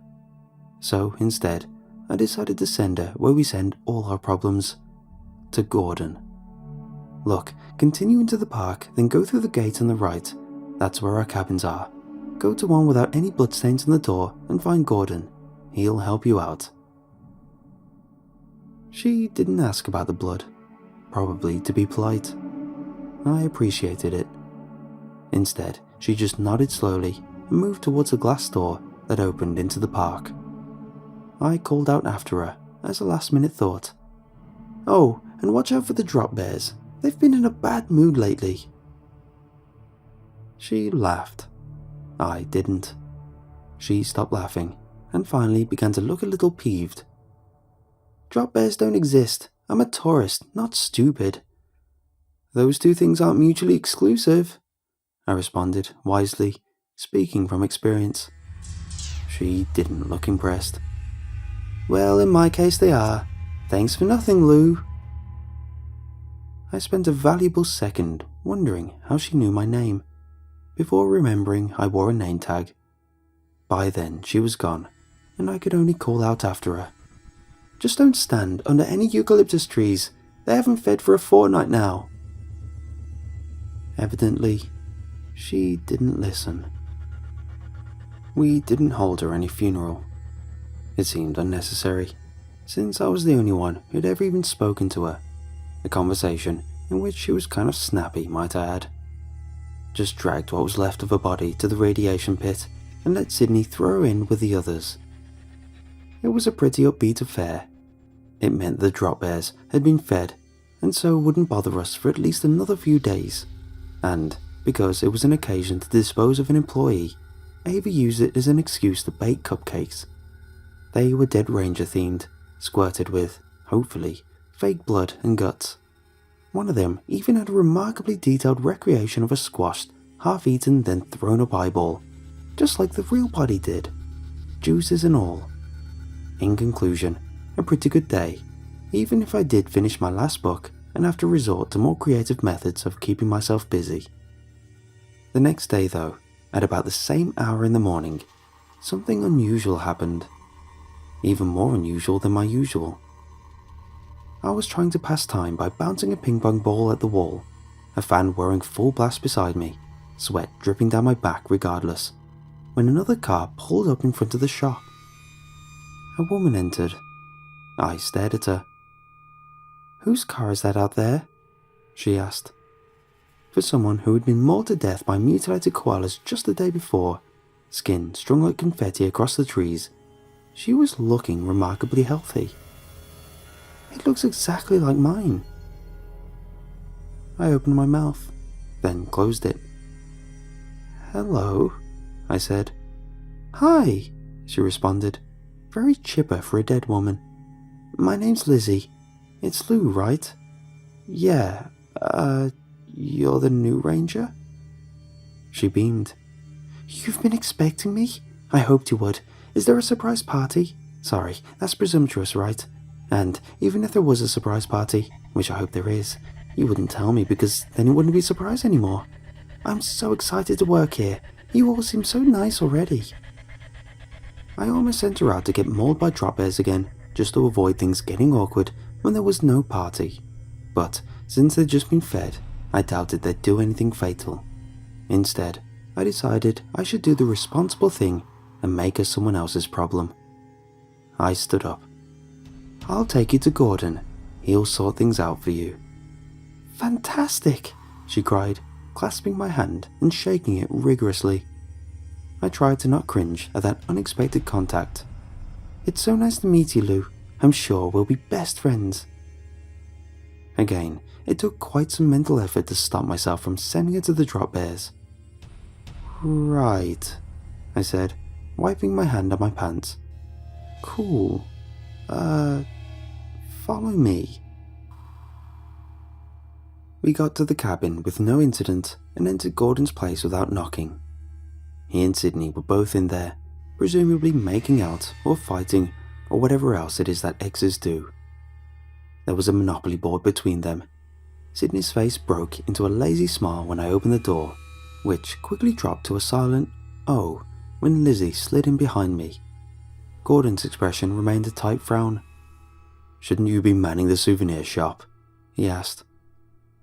I tried to make my expression convey that whatever was happening was a bit more important than the souvenirs, but I've never been too great at expressions, so I probably just looked constipated. "Well," I said slowly, "our new ranger just arrived, so I thought I'd bring it to you." "Okay," Gordon replied. "She's here. Now get back to your station." I wiggled my eyebrows at him, desperately trying to make him realize how weird the situation was. Based on Sydney's disturbed reaction, I was probably lucky that Lizzie still stood a little bit behind me and couldn't see my face. "But it's Lizzie, Gordon, our new ranger," I said, packing as much meaning behind each word as I could. "Yes," he agreed, "it is. Our very special new ranger." "Ah," Lizzie said, sounding flustered. "You're too sweet. I'm really just like any other ranger though, even if I do have very extensive experience in the area and formal education in—" "Gordon isn't in charge here," I interrupted her. She deflated. "Oh." "Look, Lizzie, is it?" Gordon said, getting to his feet. He's a tall man, about 6 or 7 years older than me, and more than a head taller. He's the descendant of the indigenous people of the land, with dark skin and hair, and he's all sharp edges, sharp cheekbones, buzz-cut hair, bony fingers, except for his eyes. They're soft. "Do you mind waiting outside for a second? We weren't expecting you this early, and apparently Lou has something to say." Liz's eyes lit up. I hoped she was expecting a surprise party, but the way she slipped out the door, practically slamming it behind her in her haste, didn't make me optimistic. Gordon raised a brow at me as he turned to me. "You," he said, "are embarrassingly bad at playing it cool." "Playing it cool?" I hissed back, incredulously. "That's a bloody zombie, Gordon. A zombie just walked into your cabin." "That's badass," Sydney drawled, stealing $100 Monopoly bills from the bank. "I told you something cool would happen if we threw all the dead things in the radiation pit." "They're not dead things, Sydney," Gordon said, with the air of a man who has said this too many times. "They're casualties who we respect, and we mourn their tragic passings." "I've always wanted to make out with a zombie," Sydney mused with the air of a woman who couldn't care less. Sydney is only a little shorter than Gordon, but far more lanky, more sharp elbows and knobbly knees. She hasn't brushed her blonde hair for years, and it sticks out in all directions unless wrangled into a messy bun. Her cheekbones are wide, and clothes are always loose and baggy. She's been at the park for the longest, besides me, of course, and we know each other pretty well, even if I doubt her romantic tastes. I tried to gently pull their attention back to the issue at hand. "Shut the hell up and pay attention to the issue at hand. That is a zombie." "Is it though?" Gordon wondered. "I mean, if it was a zombie, then wouldn't it come back all messed up? Her body wasn't exactly pretty." There was a silent moment as we all recalled the state the body had been in. Gordon's features were respectful. I tried to stop myself from looking as disgusted as I felt. Sydney let out a contented sigh. "Here's what we're going to do," Gordon said finally. "Lou, get back to the shop. You're not escaping your punishment just because of a small undead infestation. Sydney, distract Lizzie. I'll burn a sacrifice to the boss and ask him what we should do." "You're leaving me alone with a zombie?" Sydney sounded far too excited about this, and her smile grew predatory. "Never mind," Gordon decided. "Sydney, you're going to the shop. Lou, you can look after Lizzie." We both protested, each for very different reasons, but Gordon wasn't the sort to accept no. And if I was a little peeved about having to spend the rest of the day trudging around with a reincarnated, absurdly organised and annoyingly talkative park ranger, could you blame me? And if I just happened to accidentally stray near the old lyrebird nesting area, could you blame me? And if Lizzie happened to hear the voices of her loved ones crying for help from beyond the tree line, just out of sight, and was unable to fight the all-consuming compulsion to go and save them, well, could you really blame me? Gordon blamed me. He called me homicidal, which I thought was a bit rude. Sydney was also pretty mad, but Ava said she understood. Apparently, the trees told her that Lizzie was destined to die anyway, so it wasn't really my fault. I told her she should probably stop taking drugs. Then she got mad. Now I'm on souvenir duty a week longer, which I think is a bit unfair for a single murder, but it was probably because of how I insulted Ava as well. I felt a bit bad about that one. Ava is the final ranger, and a bit of an oddball.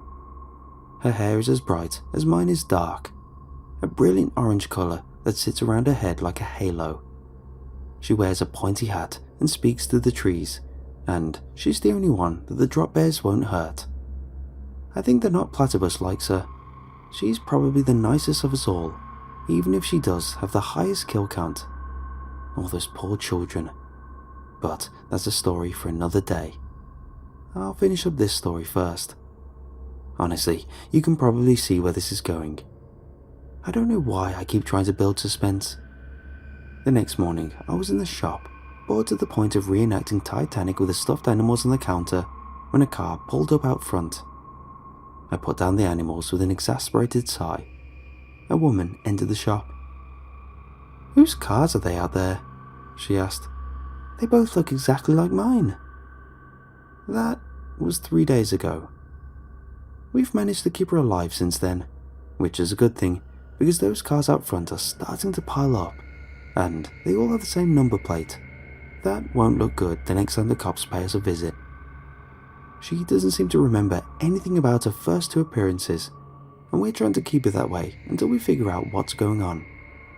The boss has finally accepted our offerings to him, so Gordon's going to talk to him about it tomorrow, see what's happening. For now, the rest of us are just trying to make sure this girl doesn't come across anything untoward around here, because she doesn't seem the sort to keep the secrets we need kept. That's all for now. I have so many stories to tell about this place, so I'll probably write a follow-up or 2. Tell you more about the knot platypus, or the radiation pit, or the cute bunyip, or the billabong, or Roger the red-black spider, or the clones of all the prime ministers that hunt small rodents and children at night. Or maybe I'll keep you up to date with the Lizzie situation, or tell you why this place exists, who the boss is, who's keeping us under wraps. But that's all for another day. For now, good night. I wasn't expecting so many questions on my last post. Someone called Livson even said I seem like a cool guy, and by God, that kept me smiling all day. Of course, they also call me weird, but I don't have much of a semblance of normal, so I suppose they may not have been wrong. A few of you also expressed interest in the radiation pit, and I was going to answer, but then realized that I actually don't know all that much about it. Like at all. It kinda just exists. And since it's been a constant in this place for as long as I can remember, it's never really occurred to me to look into it further. But for you, my adoring fans, I decided to go poking around for a bit. Only one problem. I had to bring Lizzie with me. When we spoke to the boss, he said that I had to be the one showing around, so now I can't go anywhere without her shadowing me and taking notes. The boss also said I couldn't kill her again, because he can be a downer like that. I told him I can't make any promises because she can be really annoying, but he ate 3 of my toes and a finger, so I decided I should probably do as he says. At least I get off souvenir duty now, I suppose. Don't worry about my toes though. They're growing back already, and it was only a little bit of insufferable agony. Builds character, I reckon. We set off yesterday at about 4 PM. We were supposed to leave in the morning, but some tourists were freaking out about their kid being chased by former Australian Prime Minister Tony Abbott or something, and we were held back until midday, at which point we decided it was safer to wait until after 2 PM, because you never, ever go out in the sun at 2 PM. I wouldn't wish that on my worst enemy. Lizzie suggested we wear sun cream if I was so worried about getting burnt, and I told her getting burnt was the least of our worries at 2 PM. But she just laughed. She does that a lot. I don't think she realizes how things work around here yet. The pit is about a half-hour's trek away from the park's entrance and our cabins, along one of the many bus tracks formed under the trampling of decades of feet. You can tell when you're getting close because your hair starts to singe, especially in your nose. Then your eyes start to water. Then, if you loiter nearby for too long, your fingers start twisting of their own accord, and little black spots grow that almost look like eyes. I've never hung around beyond that point, but one time an old ranger disappeared while checking up on the pit and we had 10 new, skin-coloured snakes hunting tourists in the area with a hard shell over the head that almost seemed like fingernails. It was Lizzie's first time at the pit, and she wasn't taking it well. "What the hell is this?" she hissed when we reached the edge, scrunching her nose at the searing odour that wafted out from under the tattered, blue tarp. Is this a garbage pit in the middle of the forest we're supposed to be preserving?" "No," I said. "It's not garbage." "It kind of is, I guess, since we throw most of our trash in there, but that's only because the pit likes it. It eats most of it within the day, so it's not like we're littering. I don't litter. I'm not a monster." "Then what is it?" "It's the radiation pit." She looked at me, then looked at the pit, then back at me. "Why is there a radiation pit in the middle of a park?" I didn't like the way she called it our park, but I had more important things to focus on. "I don't know," I responded, untying the tarp from the trees around the pit. "That's what I'm here to find out." We have to cover the pit with a new tarp every Friday, since it manages to eat through them in the span of a week or so. One time we forgot. Reed, Gordon was on holiday, and a bunch of koalas got into it. It's always bad news when something living gets in there, 'cause they don't come out the same. That's how the drop bears came out, the little buggers. Luckily, they were the only animals that have managed to get in on our watch. Actually, scratch that. There was that one time that Sydney threw in a red-black spider, one of Australia's deadliest, in a heroic attempt to create a real-life Spider-Man. Needless to say, it didn't end as she hoped it would, but for a sentient 6-foot-tall red-black, Roger is actually pretty chill. Anyway, I undid the tarp and whipped it away from the pit before it could fall inside and be eaten. Hesitantly, with a single bead of sweat rolling down her forehead, Lizzie peeked over the steep drop in dusty earth. The hole was absurdly dark for its relatively small depth. Even in the middle of the day, any light that managed to fall in there vanished without a trace, leaving only a void of nothingness that compels you to fill it with something. I've seen people try to throw themselves in there just to fill that void. The darkness ended about 20 meters down in a writhing mass of green tubes, which exuded a weak, neon light that stood no chance against the darkness. I knew that, as she leaned over the edge, the tubes would turn to her with remarkably pitiful expressions for hollow, translucent masses with no faces or discernible features. She stuck out her lower lip. "Aw, they look so sad." I almost recommended she go down and help them, but remembered what the boss had said. Besides, if she went down there alive, who knows what would come back out again. So instead, I just said, "I've seen them strip flesh from bone," and she turned away from them, making a face. "Why are we here?" she asked, "because I don't think we should be anywhere near that thing without hazard suits on." I didn't want to tell her about the post I made, or any of my true intentions, in case she tattled on me and I got my tongue ripped out. "I'm bored," I said instead. She looked at me sideways. "There have got to be better ways of entertaining yourself than getting radiation poisoning." "Oh, I don't think it's actually radioactive. Just alive, probably," I said to comfort her.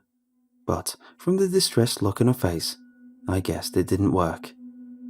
"Besides," I continued, "if you had brought any books with you, then I wouldn't have to find any way to entertain myself." She scowled. We'd had this argument before. Considering she brought literally 3 cars up here with her, even if she didn't know it, and considering just how much of a nerd she looked like with her uptight expression and neat uniform, I find it ridiculous that she brought not a single book with her to hold me over until our next supplies drop. I had finished my last one a few days before at that point, and there's really not much else to do out here a lot of the time, especially when Gordon takes a special delight in giving me the boring work. "We came up here to help people and our planet," she said tersely, "not read." I didn't tell her that none of us were here for that reason except for her. Oh, actually, that reminds me. You know the cars that she brought up with her? There were 3 of them, all identical. Sure to become a problem at some point as she kept dying and showing up again without her memories. Well, they're gone now. Just the day after my first post, I looked out to check the parking lot and boom, they're gone. The tire tracks lead out to the foliage, even though all the trees and undergrowth should have made passage in such a large vehicle impossible. I didn't investigate further. If people want to drive out into the brush without proper gear, well then, it's their bloody funeral. Not that they'll be getting a funeral, of course. Just a nice new meal for the pit. Anyway, we spent an hour or so poking around the pit. Now that I was out there, I really didn't know what I was looking for. Lizzie began taking notes. She takes a lot of notes, but this time I actually appreciated it because I'm pretty sure that's what you're supposed to do when you're investigating things. I tried spearing one of the tubes on a long stick with a sharpened end. It let out a wheezy death cry, then lost its glow, and the tubes around it immediately turned on its corpse. They savaged it, and it was gone within a few milliseconds. Then they turned on the stick, swarming up it in waves in an attempt to reach my hand and the freedom beyond. I shook them off. Lizzie suggested taking photos, but I told her she should never take photos out here. It's not safe. I think she thought I was just trying to be contrary, because she didn't speak to me again until we left. When we got back to the main camp, Lizzie split off to head to a cabin and get cleaned up. I continued on to the souvenir shop to laugh at Sydney's boredom, since she had become forced to man the desk while I took care of Lizzie. When I arrived though, I was mildly put off to find that her day had probably been far less boring than my own. She was engaged in a battle with a flock of rabid magpies who flew about the small wooden shop in a cloud, bumping over shelves and into windows with the grace of a blind poodle. Every now and then, one or a few would swoop at Sydney, claws poised at her eyes, but they would always be beaten away in the last second. "If you want my eyes," she shrieked, brandishing a toy didgeridoo like a baseball bat, "then come and get 'em, you maggots." A coordinated team of 5 magpies chose that moment to swoop at her, and she managed to hit them all with a didgeridoo in one epic sweep.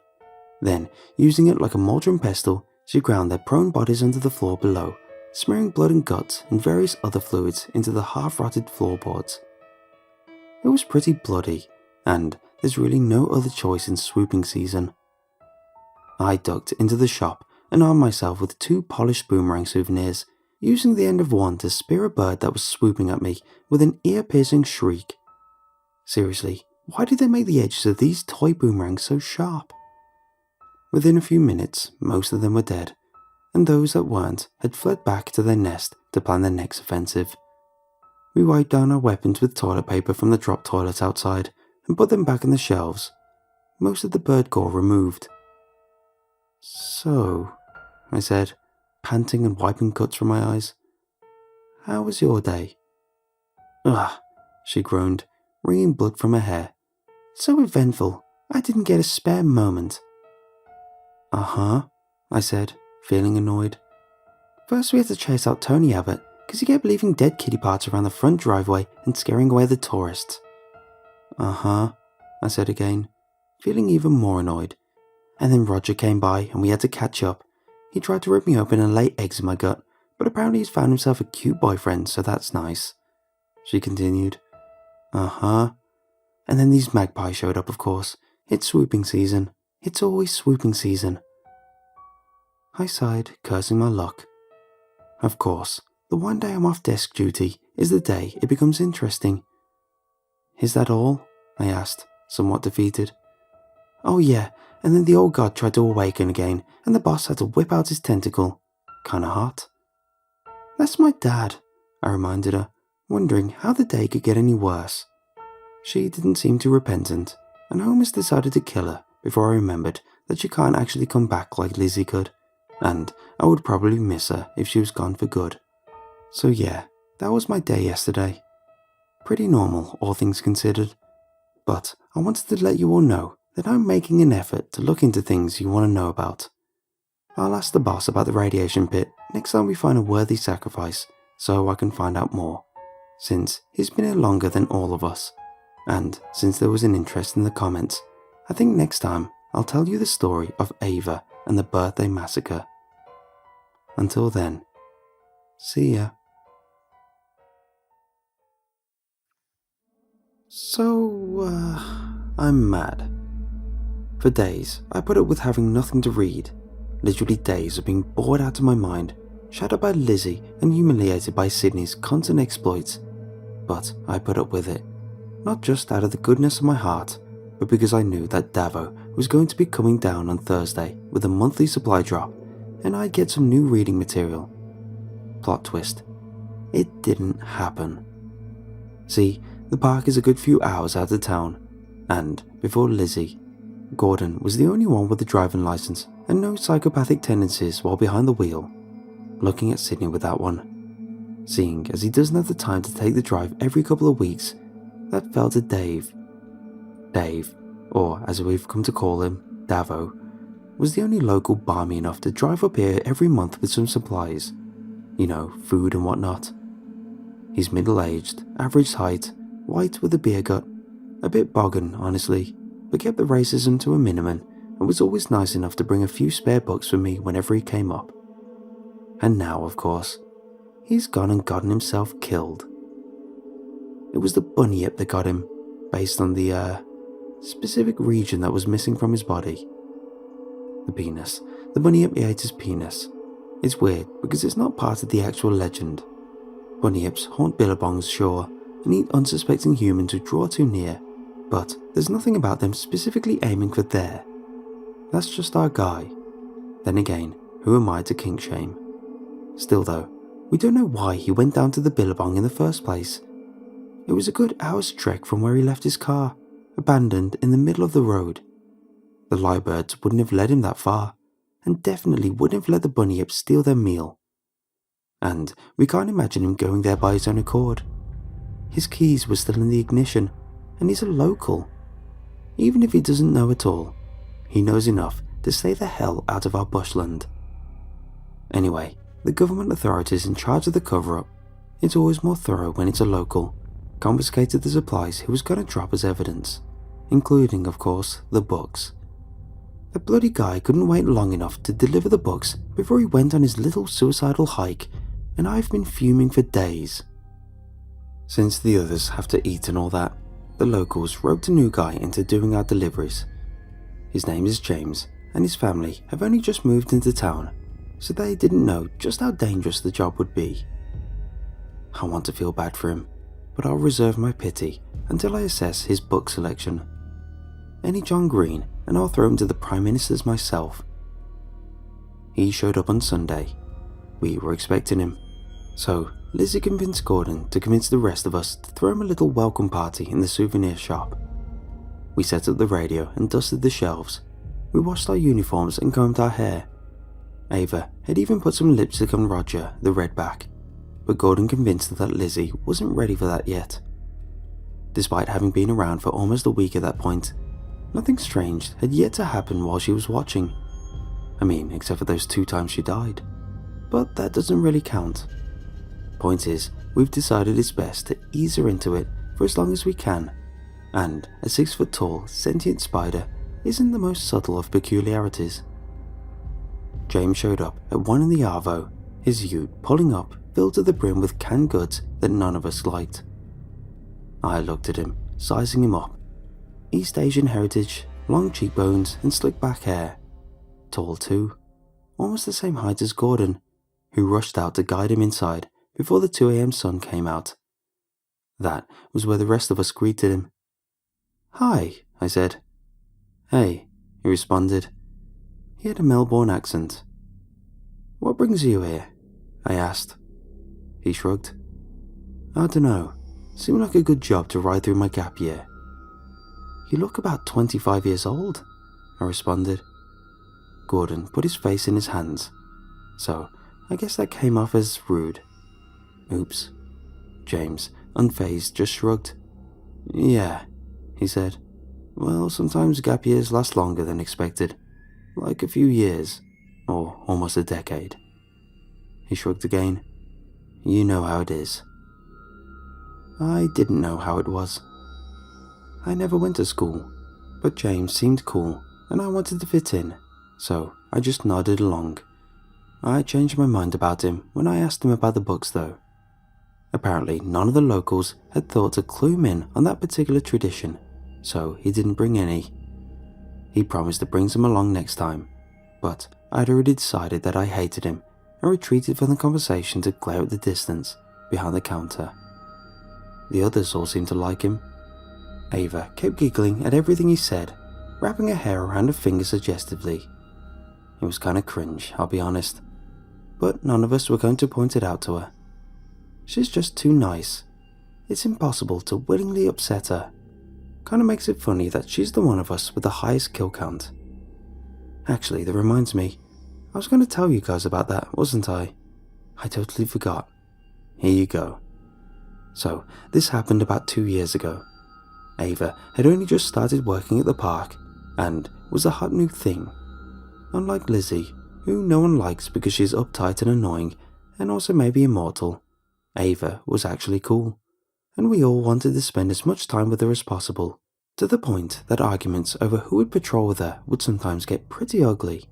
See, Ava is a free spirit. She has bushy red hair and wears a pointed witch hat and speaks in a dreamy tone like she's got a head in the clouds, and sometimes she steals teeth from bodies before we throw them into the pit and swallows them like Panadol tablets. She's pretty badass. She can also apparently talk to nature, which we all thought was BS, until one time she ran into the knot platypus and it didn't eat her eyes and tongue, as it has a penchant for doing. Just gave her a weird sort of nod and then melted back into the bush, the spurs on its back legs glinting in the harsh sunlight. Before Ava came, one of the many odd routines that we had to keep up while working was preparing the birthday parties. Now, don't get the wrong idea. We don't actually let children have their parties up here. That would be messed up. But even though our no parties rule was very clear, the locals all knew enough to stay away regardless. On the 4th of every month, we always found ourselves preparing a children's birthday party. Whose party? We never knew. We didn't even know why or in whose order we were doing it. It just happened. We'd wake up on the 3rd and know it was time to prepare, and what to prepare, and how to prepare. They were always fairly typical Aussie birthday parties. Lamingtons, fairy bread, sausage rolls and party pies, always either under or overcooked. Those store-bought cakes that every Aussie kid knows. You know, the ones from Coles. Vanilla, chocolate or caramel, with lines of chocolate dribbled over the top. We never knew where any of it came from. Davo certainly never brought it with him, since we would have eaten it ourselves if he had. It all just showed up, and we all knew where it was. And then there were the parties themselves. The adults. They didn't really matter. They were there, don't get me wrong, but they were background noise. The old white guy at the Barbie, for example, a retired mom handing out lollybags. You could only see them out of the corner of your eyes. The real centerpiece of the occasion was the children. It was never clear whose birthday it was, but it was always the same kids. We recognized them all, even if we couldn't describe them. And they never aged past that squishy state after 5 years old, but before 10, even as the years passed. When Ava's first birthday party rolled around, the children were enthralled with her. They played with her hair, pulling it straight and watching it bounce back, and some of them stole her hat and passed it around between them. Ava bore all of this with a calm half smile, far more composed than I would have been. She's cool like that. It was, all in all, going pretty well. Things started to go downhill though, once the birthday cake came out. Usually, as I said before, we'd use one of those coal cakes for this part. The kids loved them, and so did we. If we had to throw a party every month, you can be sure we'd always help ourselves to a bit of the buffet. This time though, we were surprised to find that Ava had something else in mind. See, when she'd learned that we were going to have a bunch of kids over, she was ecstatic. Ava loves kids, and she loves making them happy. So, instead of relying on the usual cake, she decided she'd do something to make this particular party special. She baked her own. It was a marvel of a birthday cake. 3-tiered, the colour of velvety mud, decorated with bright green leaves made of icing. It was a work of art, and the kids went insane over it. They practically trampled each other in an effort to get the first slices, balancing them on napkins and poking each other with plastic forks. Needless to say, they were all very impressed, and as soon as the opportunity arose, Gordon went to retrieve his own slice. "What's it made out of?" he asked, digging his plastic fork into it, admiring its silky texture.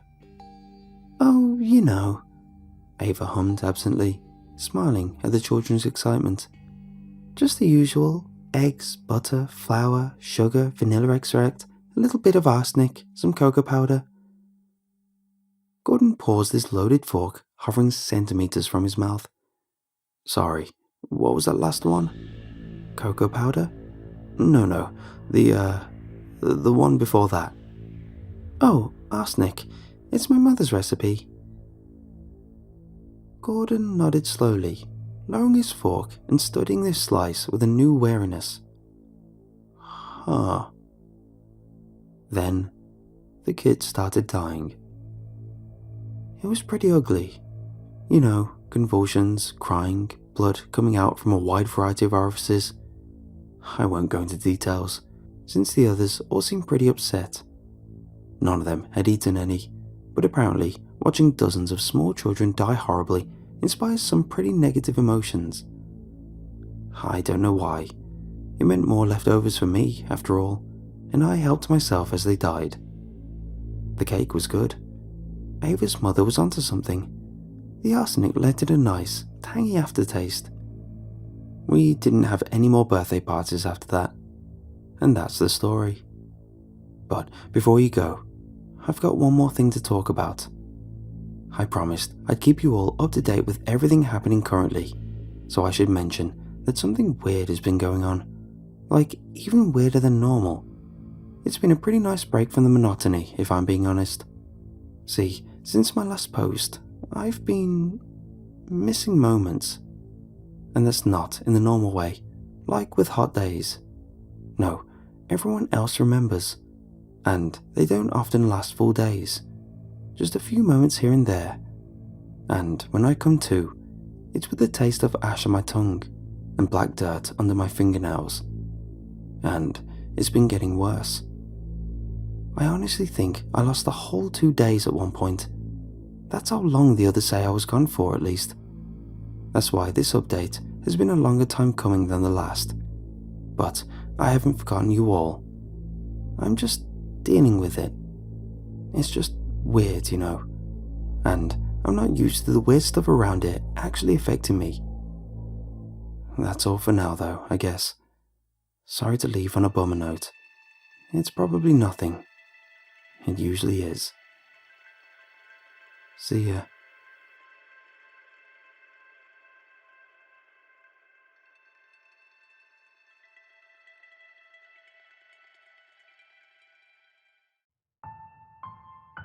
Ever played Cookie Clicker? If you haven't, the concept, at its basis level, is very simple.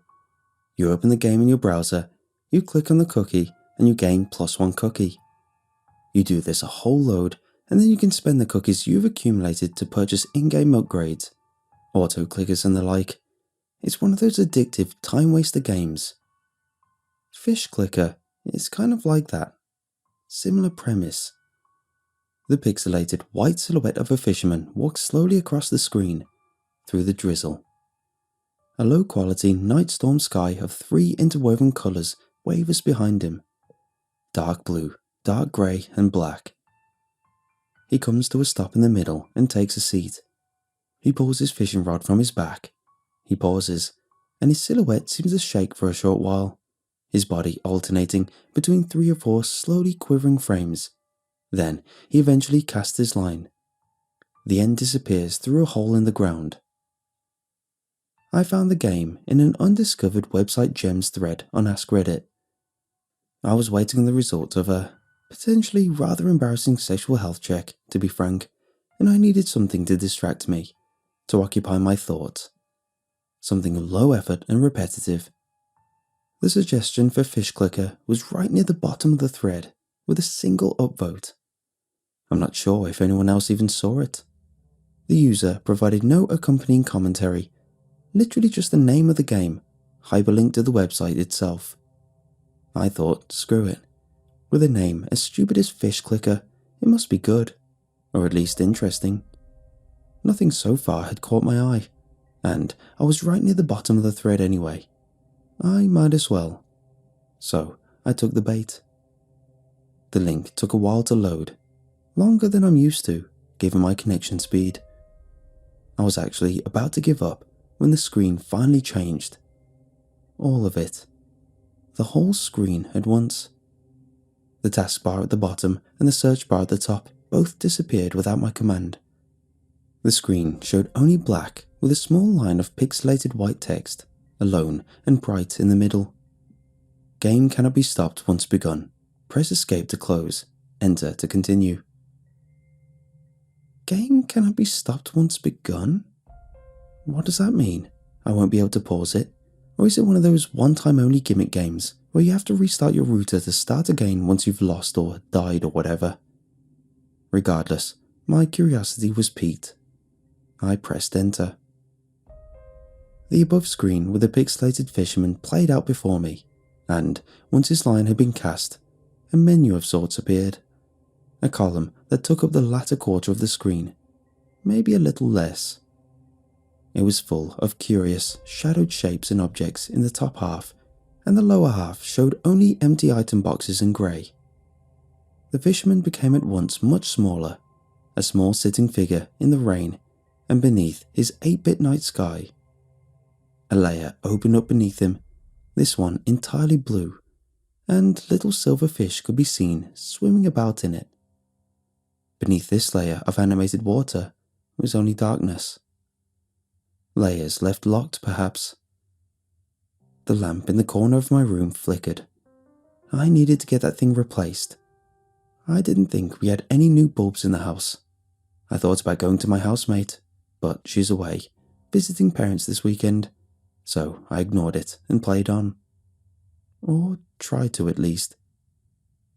It wasn't immediately apparent what I was supposed to do. I mean, the game is called Fish Clicker, so I tried clicking on one of the silver fish, but nothing. I tried another, but still nothing happened. The game wasn't even making any sound. No music, no sound effects, just silence. The sound of rain, the real rain, tapping softly but steadily against the window behind me was the only noise in the room. I tried clicking on the fisherman. The rough, crude shape of a fish appeared in the top left of the screen, about 2 inches by 1 inch in size, basically made of just an oval and triangle and a couple of white lines. Like a child's sketch. I tried clicking on this. +1 appeared by the fisherman in small white text, and it floated up into the sky before disappearing as the number 1 became fixed in the menu column to the right. I clicked again, and the same +1 appeared, though in a different spot this time, on the fisherman's other side. It floated up, then disappeared, and the 1 to the right changed to a 2. Okay, I thought to myself, I get it. Just what I'm looking for. Click, click, click. Repetitive. Something to distract my thoughts. I wasn't a huge fan of the game's ambience, but that was fine. I clicked a whole load more. Sometimes, but not always, one of the fish swimming about in the layer below the fisherman would disappear with a click, and a new one would swim on from off screen. I kept clicking, and the number rose. I couldn't quite put my finger on it, not yet at least, but there was something off about this game. Something that unsettled me in a way I couldn't quite explain. Maybe it was the silence or the setting. I shot a quick glance at the little fisherman, sat alone in the rain and the dark. I gently chewed my tongue for a moment, then kept clicking. One of the shadowed little objects in the column to the right became visible after a while. Its sprite changed from all black to a combination of dull colours, browns and greys mostly. It looked like a bag of worms. I hovered the mouse over it, and a little text box appeared alongside. Superior bait, it read, 100 fish. I clicked on it, and the sprite disappeared, along with the aforementioned amount of credit from my bank. A line of white text began to write itself across the screen, just above the fisherman. There was actually some sound accompanying it this time, a noise which made me jump because of its suddenness. It was a series of monotonous tones, only subtly varying in pitch, kind of like the sound effect when reading text in Animal Crossing. It read, "This will help me catch." The message hung in the air above the fisherman for a few seconds and then vanished. I found that clicking on the crude white fish in the corner of the screen now yielded me 2 fish instead of just 1. Once I'd reached a certain number of fish, 333 I think, another layer appeared beneath the first. The first, not including the fisherman and his stormy sky that is. This layer was a slightly darker shade of blue than the one above it, and the fish swimming around it were a little bit bigger. The fisherman's line, a single string of pixels which previously extended to the bottom of the first layer, now continued and extended into this second, darker layer too. I continued to click. The fish counter rose. Another sprite in the menu column emerged from its shadow. This one looked like a little replica of the fisherman himself. Hovering my mouse over it, the accompanying text box read, "Spirit, 250 fish." I clicked it. The fisherman did not say anything this time, but I noticed that the fish counter had started creeping up by itself. Every second, the number would automatically rise by 1. Huh, so an auto-clicker then. I get it. I was starting to get into it. It was just the kind of game I needed. Click, click, click. The lamp in the corner of my room flickered again, but my eyes were focused on the screen. A third layer opened up. Again, a darker shade of blue than the former, and above the void of black beneath. Locked layers, I'd come to presume. The fish in this layer were longer than the previous ones, and despite still being crudely made of the same pixels, their animation seemed smoother somehow. A new upgrade appeared. This one was pinkish. It sort of looked like a brain. Hovering the cursor over it revealed the upgrade's name. Clarity. I bought it, but at first nothing happened. As with Spirit, there was no accompanying message from the fisherman. It didn't seem like my fish counter was rising any quicker either. And then I was suddenly aware of a sound. Some actual in-game musical ambience. Was it music? I moved an ear closer to the speaker. There was definitely something. I listened to the soft sound of the rain against my window, and I cranked up the volume. I moved my ear a little closer. It was faint, very faint indeed, but there was something playing. Not music, but sound effects of some sort. The sea. It sounded like the ebb and flow of the tides of the ocean, ever so gently at the edge of my hearing. My heart had begun to beat much faster. My hands began to dampen with sweat. I was tensed, my fear of jump scares making me suddenly conscious of the computer's maxed out volume. I quickly hastened to crank it back down just in case, when something flashed up on my screen. The image was not particularly scary, nor was there any accompanying sound, but the surprise alone had me exhaling in despair, pushing myself back from the screen and raising my hands in automatic defense. It was a face. Pixelated and of low quality, but a face nonetheless. A white outline on the dark background, overlaid across the layers of water and the menu. The face was of a middle-aged man, the fisherman perhaps, and frame by frame he opened his eyes. His expression was difficult to discern, but it was not a happy one. He looked troubled. I could not take my eyes from his. His mouth opened and closed. That same sound from earlier, the assortment of tone noises in a random array of low pitches played out from the speakers. I am sorry. The face closed its eyes. A motion comprised of 3 or 4 frames, then disappeared. For a moment, the game seemed to freeze. Then the fisherman adjusted his hat, and the game continued. What the hell? I realized that I had been holding my breath and allowed myself a welcome intake of air. This was creepy as hell. I tapped the escape key. I decided that I was going to look for a wiki or something, see if I'd accidentally stumbled into a horror game of some sort. But the escape key did not work. I tried it again, to no response. The fish counter ticked steadily upwards. I tried the Windows key, F12, Alt F4. Nothing. The counter ticked upwards. I tried Control Alt Delete. I tried again, but there was no response at all. I blew some air out of my nose and pushed back my chair. My phone was downstairs. I'd leave my room, go and get it, and look for a wiki. Except, a curious thing happened then. The thought of standing and leaving the room disturbed me. The notion of abandoning the fisherman to his post. It filled me not only with a terrible sense of guilt, but one of a deep and lurking dread. I felt it spread like an oil spill throughout my veins as I watched the little fish swimming about in their watery layers. I don't know where the thought came from. I don't know what it meant, but I settled back into the chair, rolled it back up to the computer. The rain tapped against the window. I ask you now, what would you have done? Would you have kept playing, knowing what I've shared with you up until now? Or would you have forced your computer into shutdown and just gone the hell to bed? I chose the former. Screw it. I wanted a game to occupy my thoughts, and I got what I wanted. I'll keep playing.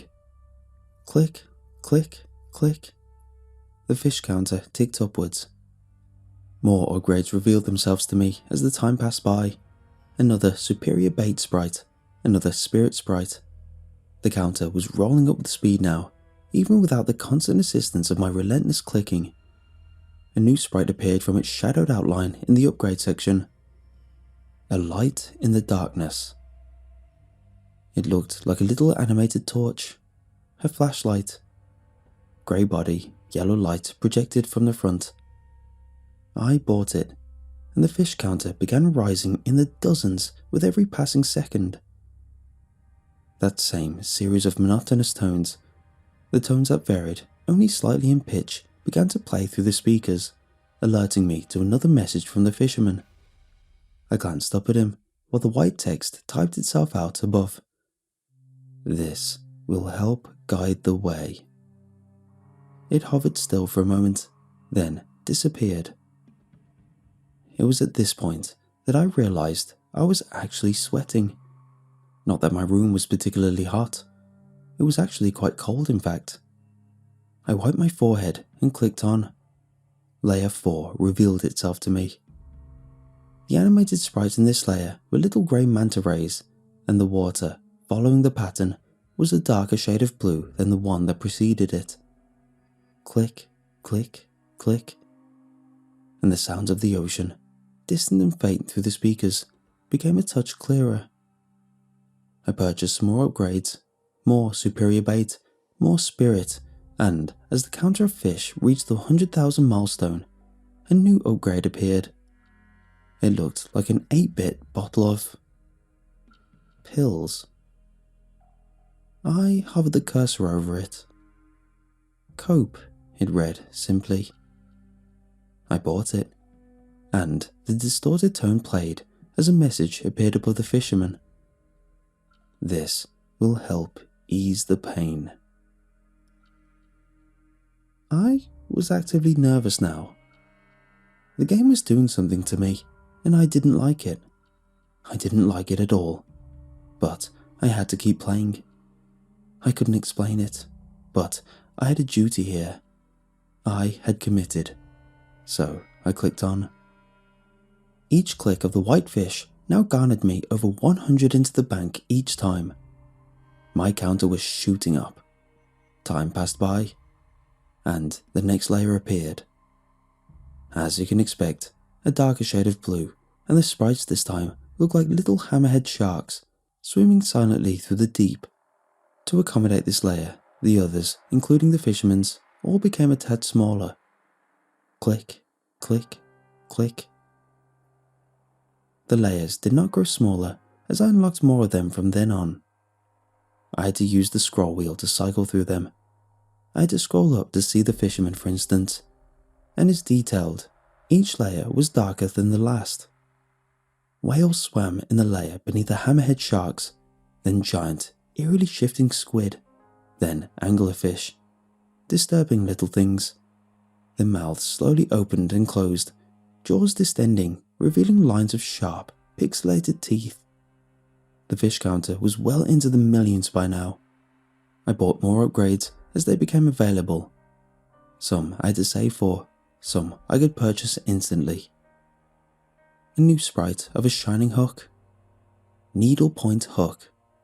The fisherman's accompanying message read, "This will help me catch." A sprite of a battered brown coat. Coat. This will help me weather the storm. A sprite of a sharpened blade. Razor blade. This will help me ease the guilt. Jesus. Ease the guilt? What the hell was that supposed to mean? The next layer appeared. It was filled with long, monstrous, armoured fish. Their faces ended in beaks. The torsos were covered in plates and fins. I kept on playing. Click, click, click. The counter continued to rise sharply upwards. The layer beneath revealed itself. The creatures at this level were not ones I immediately recognised. They were all little spirals, moving in strange, illogical directions. A small, writhing mass of pixels could be seen at the end of each of these spirals, on the outside edge. I purchased another spirit. I purchased another upgrade, similarly styled as spirit, but coloured in grey. This one was called Resolve. Click, click, click, click, click. I realised then, at some point, over the past couple of hours, my lamp had flickered one too many times, and had died. I was sat in the dark. I could switch on the main light to the room, sure, but I didn't want to leave my seat. I did not want to leave my post. And the curious sensation that the light would not work even if I flicked the switch played tumult with my emotions. Where the sensation came from, I cannot say, but in that moment I was comforted by the idea that the light would still work if I wanted it to. If I rose from my seat and tested the switch, only to find it did not bring the light on accordingly, then my fears would be confirmed. My fears that the house had gone dark and I was powerless to return the light. The not knowing was, I decided, better than the potential of knowing. So, I played on. The layer beneath the one with the spirals was too dark. I could see movement, but I was unable to adjust the screen's brightness, and the creatures were too similar in shade to the water's deep blue to tell what they were. But in relative terms, they were massive, bigger still than the whales a few layers up. I squinted and leaned close to the screen. I watched the unknown beings steadily shift through the dark of the depths. They made me feel small, very small indeed, and bitterly cold. An alien shiver passed over me as I cracked my wrist, massaging the joints of my hand before clicking on. There was only one new upgrade available at this level, a spirit that resembled, disturbingly, the creature from the painting The Scream, drawn in red pixels. I felt a wave of anxiety as I brought the cursor over to it. This one was called Guilt. I bought it. I heard the sound of those shifting tones, and I scrolled back up to read the fisherman's message. but there was no message. The sound played, but there was no accompanying text. Instead, the fisherman's sprite had begun to shake, slowly, in 3 or 4 alternating frames, but I don't know how else to describe what I was seeing. The fish counter had stopped rising. This went on for a minute perhaps, couldn't have been much more, and then it stopped. The fisherman stared it, and the fish counter continued to tick upwards. The next layer of sea was pure black, only darkness.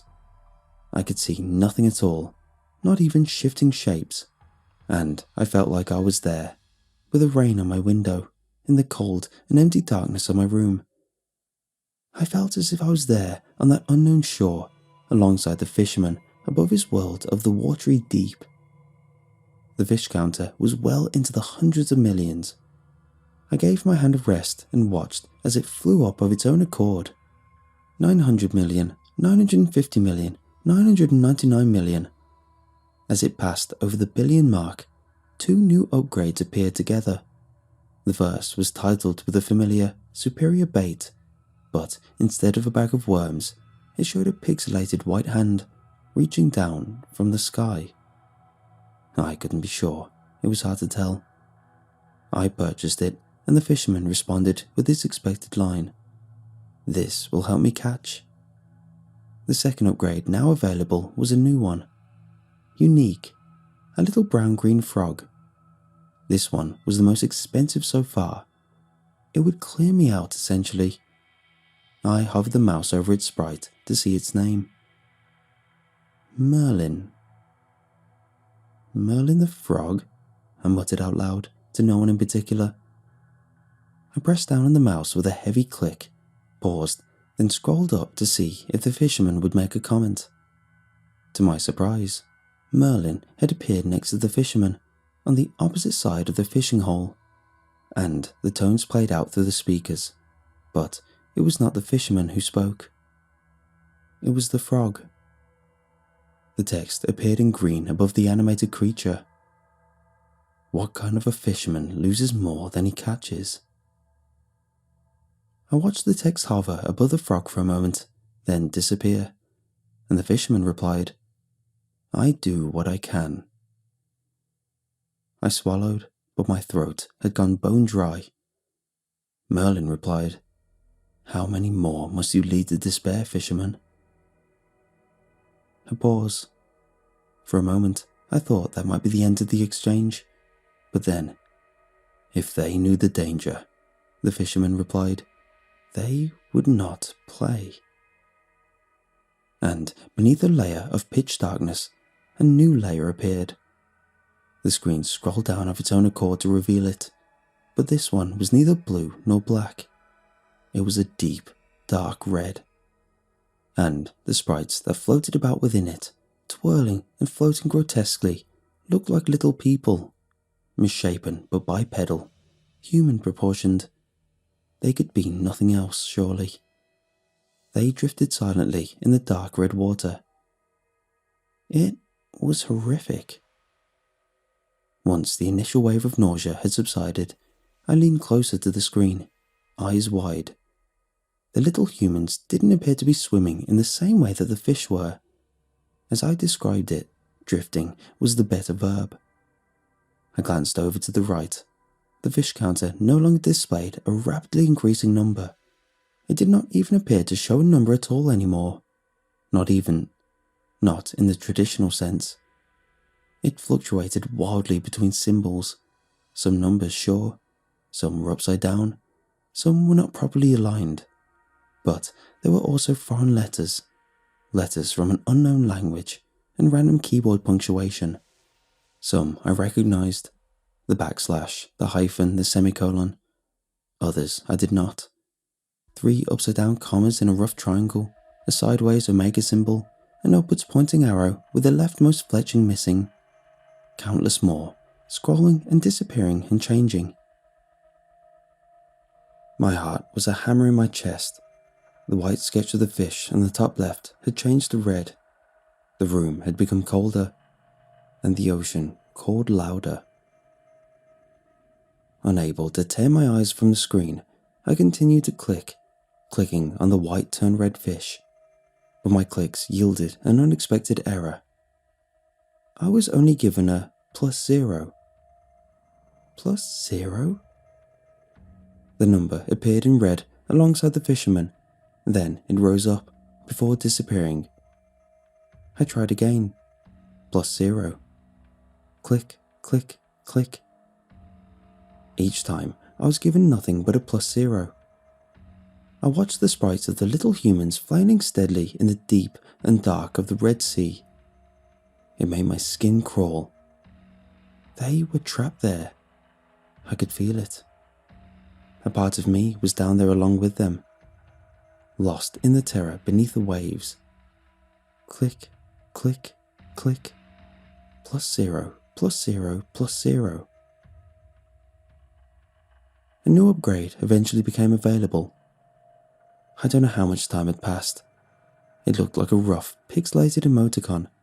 A round face, eyes closed and crying, but smiling. I brought the cursor over to it. It was called Memory of the Forgotten. I held back a sob. An ethereal sadness had crept up upon me with the encroaching dread. What was I supposed to make of this game? What kind of game created such a response in its players? The question was whether I truly wanted to know any of its disturbing truths, its secrets lost within the code. I purchased the upgrade. The tone began to play out, and I scrolled up to see the accompanying text. Merlin was speaking, his words appearing across the ocean above him in green, accompanied by that same series of low tones. "You will never catch her. There are too many." The fisherman replied, "I will catch every one of them. I can always find help." The frog replied, "At what cost comes the help, fisherman?" "I need it. I do what I can. I do what I must. An eye for an eye." A pause. "Why do you taunt me, Merlin? It does not have to be this way. You bring me nothing but dismay." "My hands are clean, fisherman." "Are yours?" The conversation ended there. I did not know what to make of these cryptic messages. It was infuriating, actually. My mind hurt with a swell of emotion within. I was so close to understanding. I could feel it. So close, but the finality still eluded me. Try as I might, I could not understand. I was missing too many pieces of the puzzle. Click, click, click. A new upgrade revealed itself. It looked like an 8-bit ray of light through a storm cloud. It was called Hope. Unfortunately, as most of my earnings had gone to Merlin the Frog, I could not afford it, so I decided to save up. I would purchase it when I could. All of a sudden, the red sketch of the clickable fish began to flash intermittently between red and white. The fisherman began to shake, faster this time, not like before. I clicked the fish, and following a brief pause, a +1 appeared alongside the fisherman. It floated up a little, then vanished. The fisherman's sprite moved in a way I had not seen before. He was too quick for me to really work out what he was doing, but he turned quickly to his original position and began to speak. The text above him read, "I am able to catch them, Merlin, you see?" And Merlin, after a beat, replied, "An eye for an eye." And a new upgrade appeared. This one was rather confusing. The sprite was only small, but there was a lot packed into it. If I lay my face real close to the screen, it looked sort of like a stone head, kind of like those heads from Easter Island, upside down in front of a circle of deep blue. This one was called Beneath. I tried to purchase. The rain beat suddenly harder against the window. A chill passed through in the form of an icy and unwelcome shiver, and a message appeared in the middle of the screen. "Are you sure?" the text box read. "There is no way back. Game cannot be restored." And I was given the option of yes or no. And for me, the decision was clear. Was I terrified? Yes, I was. But something had awoken inside me. Something ancient and powerful, and I had to know. What exactly I had to know, I could not say. But I had to keep going. Compulsion urged me forwards. It urged me beneath. I clicked yes. And after a moment of silence, Merlin began to speak. The text appeared above him in green, backdropped by the stormy, pixelated sky. How many more must you lead to despair, fisherman? Then he turned and hopped to the right until he eventually disappeared off screen, leaving the fisherman alone. The big sketch of the clickable fish in the top left changed from red back to its original white. The screen itself began to scroll automatically downwards then, back down, deep down, and I felt the sensation of being dropped, like on a roller coaster or in a lift, an elevator. Down we sank, down through the darkness and past the layers of blue and black and of red, and into a new layer that had appeared beneath. This one was like one of the previous, entirely black. My heart was pounding, and I noticed that the symbols and letters had disappeared from the fish counter and numbers returned. So I clicked on. Click, click, click. There was something in the black layer. In both of them, I was sure of it. Maybe lots of some things. I couldn't see them, but I could feel them. They were there. A new upgrade appeared to me after a while, except it wasn't entirely new. I recognized it. The sprite of the brain, like the one from near the beginning of the game. It was titled as it was before. Clarity. I hesitated, but purchased. For a moment there was nothing, and then, even though I'd sort of been expecting it, it still made me start in horror. The pixelated, low quality but bright outline of the face of the middle-aged man, the man I have assumed to be the fisherman himself. He appeared at once at the center of the screen. His eyes opened, his mouth began to move, the speech sound played, and the text scrolled across the bottom of the screen. I'm sorry.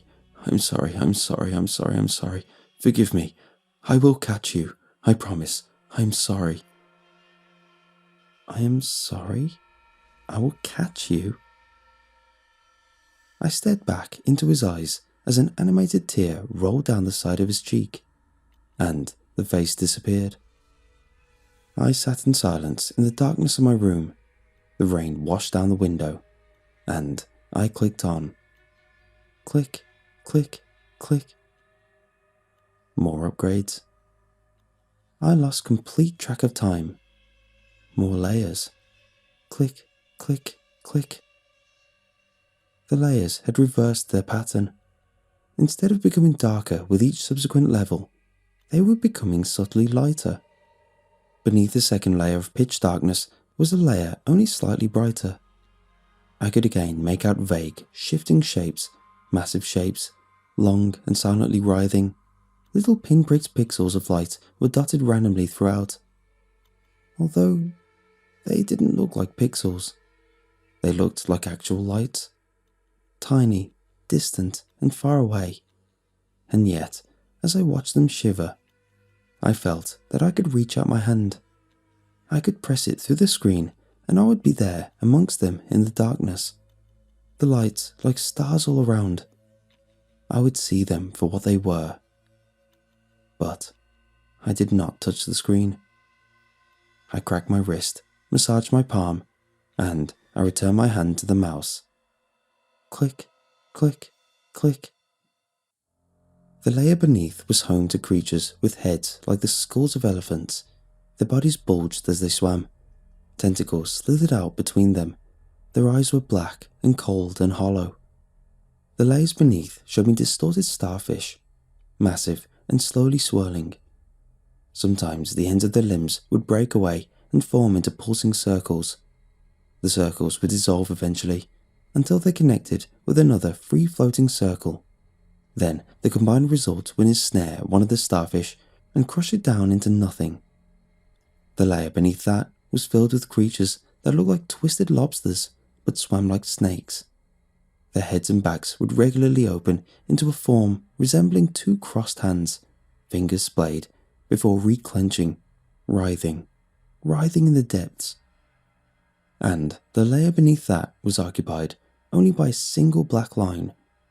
From the left of the screen to the right, all across the entire layer. It wavered slightly, gentle arcs rolling along it. Occasionally, little clouds of pixels would burst from its sides and disappear into the surrounding water. I hated it. I hated all of them, but I could not look away. I could not bring myself to stop. I realized I had enough in the bank to purchase the Hope upgrade, except when I hovered my mouse over it, I saw that the upgrade was now entirely free and its name had changed. Hope for the Lost, it was now called. I bought it and scrolled up to read the fisherman's text. "I have cast too deep," he said.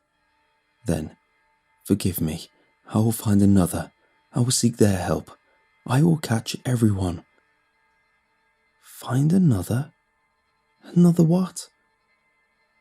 I glanced back to the sketch of the fish again.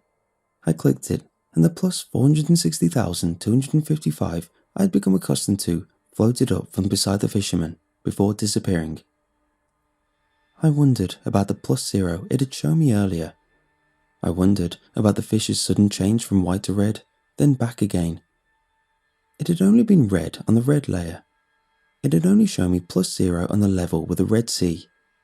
That had felt like, I don't know, like I was actually progressing the story, if there even was one.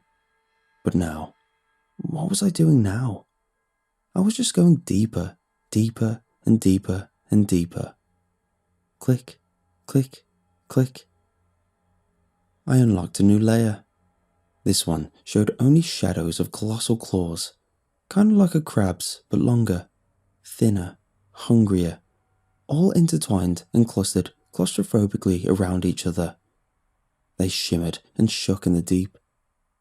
The layer beneath showed shapes that changed and shifted as they swam across the screen, from strange spiraling cones to netted cubes to shimmering helixes, helixes with long, arched fins protruding from the top and the bottom, then to clouds of pixels, then back to the cones. Or not. The patterns were not regular. And the layer beneath showed only a fetus, singular, alone in the dark, an embryonic fish-like shape with a disturbingly pre-human form. It trembled within its membrane. Pieces of this membrane shell broke off into the water at semi-regular intervals. And I was cold now. So terribly, terribly cold, slick with icy sweat. But I could not bring myself to stand. I could not look away. Click, click, click. An upgrade appeared. It was, I would come to learn, the final one. The final one that would become available to me at least. The sprite was a pair of eyes, glowing white in the darkness. Hovering the cursor over it revealed its name. The Truth. I could not afford it, so I continued to click. Click, click, click, click, click, click, click. The fisherman spoke again, unprompted. But I have ceased to care. I need the truth. "I do not wish to awaken her," he said. "She is not ready." But his words were of no consequence. Click, click, click, click, click, click, click. The darkness of my room, the darkness beyond the window, and the darkness beneath the waves were unending. They were eternal. I was one with them. I disconnected from time's road, and the upgrade became affordable. The truth. With a shaking finger, I clicked, and the sum was taken from my bank, and I was greeted with a message, a text box. Not available at this level of play. I sat there, stunned, my eyes dry and staring. Not available at this level of play? What the hell? And then I was angry. I swore at the fisherman. I cursed his game. I clicked him furiously. I clicked on his head, again and again and again. Click, click, click, click, click, click, click, click, click. Reveal the truth to me, fisherman, I screamed at the screen. Reveal it!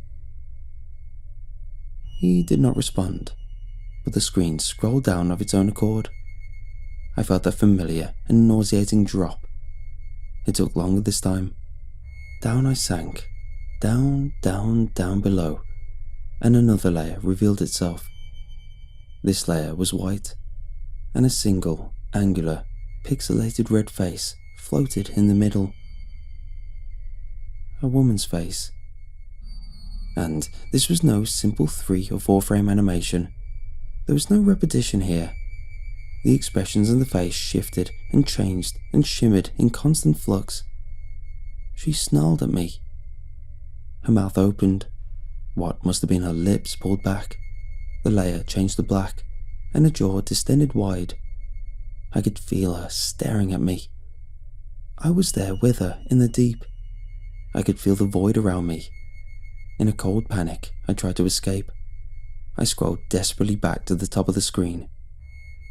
The speech sound effect played out in my ears, the varying tones, and the text appeared above the fisherman's spot.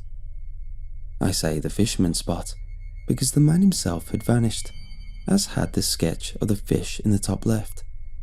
They had both disappeared. I was alone. The text read, "Forgive me, I will return." The screen scrolled back down again, faster now, much faster, and I knew in a frantic moment that I would see her. I would see the terrible, red and screaming face, but I could not look away. And there she was. The screen went black. The barriers of my computer screen became meaningless as the darkness became one with the darkness of my room, the darkness of my void. And only the face shone before me, red and angry, her jaw cracked wide and eyes empty. There was a score up high and a health bar, both in red, but the score was changing of its own accord. I was adrift in the void. I threw out a hand. I clicked. I was clicking the various dark shapes that had begun to leak from the face's mouth. Sometimes the clicks would raise my score, sometimes they would lower it. Sometimes they would take points off the health bar, and sometimes the health bar would vanish entirely. It was making me sick. My stomach lurched in distress. The rules did not make sense. "It's not fair," I whispered as the darkness filled my mouth and my lungs. I was never told the rules. They were never explained to me. I could feel the immense and incalculable pressure of the deep weighing down on me. What would happen if I lost? What would happen if I lost this horrible game? And what would happen if I won? Was it possible for me to win? Was this the end? It didn't make sense. "Who are you?" I choked out. The face replied, "I was the first." The text shimmered out in red. Then, "He will never save me." And she screamed. A noise that vibrated through the void and hammered through my head and my heart. And I can't take it. I no longer wish to play. I do not want to play. I can't do it. I just can't do it. I refuse. I see it in my mind's eye, the power button, and I reach out a heavy hand and I force it through the darkness and I press it down. I hold it down for a long, long time. And the screen cuts out. My lamp flickers back into life in the corner of my room, and I stare, trembling down at the computer on my desk before me. I blink and look around my room. I turn and stare out the window. The rain has stopped, and the sky is pale. The sun has begun to rise over the horizon. I blink again, heavily, and realise how horribly, horribly tired I actually am. I return my gaze to the dead screen and laugh suddenly. I run my hands through my greasy hair. Jesus, I say out loud, laughing in bitter relief. One hell of a game. A hell of a game indeed. And I stagger up into my aching legs, my joints cracking. I stumble into the bathroom. My reality fades in and out, becoming merged at the edges with my impending dreamscape, even as I stand there brushing my teeth. The content of the game mixing and merging with my exhausted consciousness. And I return to my room and collapse into bed, falling asleep within seconds. My dreams are of the deep, and when I am awake, I see the truth. Slowly, fearfully, I rise to a reluctant stand, bitter with regret, but knowing where I now belong and what I must do. I head to my desk. I tuck my laptop under my arm and leave my room, make my way down the stairs steadily, step by heavy step. I pass by a mirror. I take in my eyes that are now glowing a bright and terrible white. I resent the fisherman and what he has done, but I do not blame him. I push through the back door into my garden, beneath a dark and swirling storm sky. The grass of my garden is gone, as is the fence and trees and all of my neighbours' houses. There is only rocky coast, wet grey stone. I do not turn around, but I know that if I were to do so, my house would be gone. The rain falls as I approach the hole in the ground, the fisherman's hole. I can see silver fish swimming about beneath. "He will be back soon," says Merlin the frog from his position by the hole's entrance. "An eye for an eye." And I prepare to jump, head first, down into the icy water below.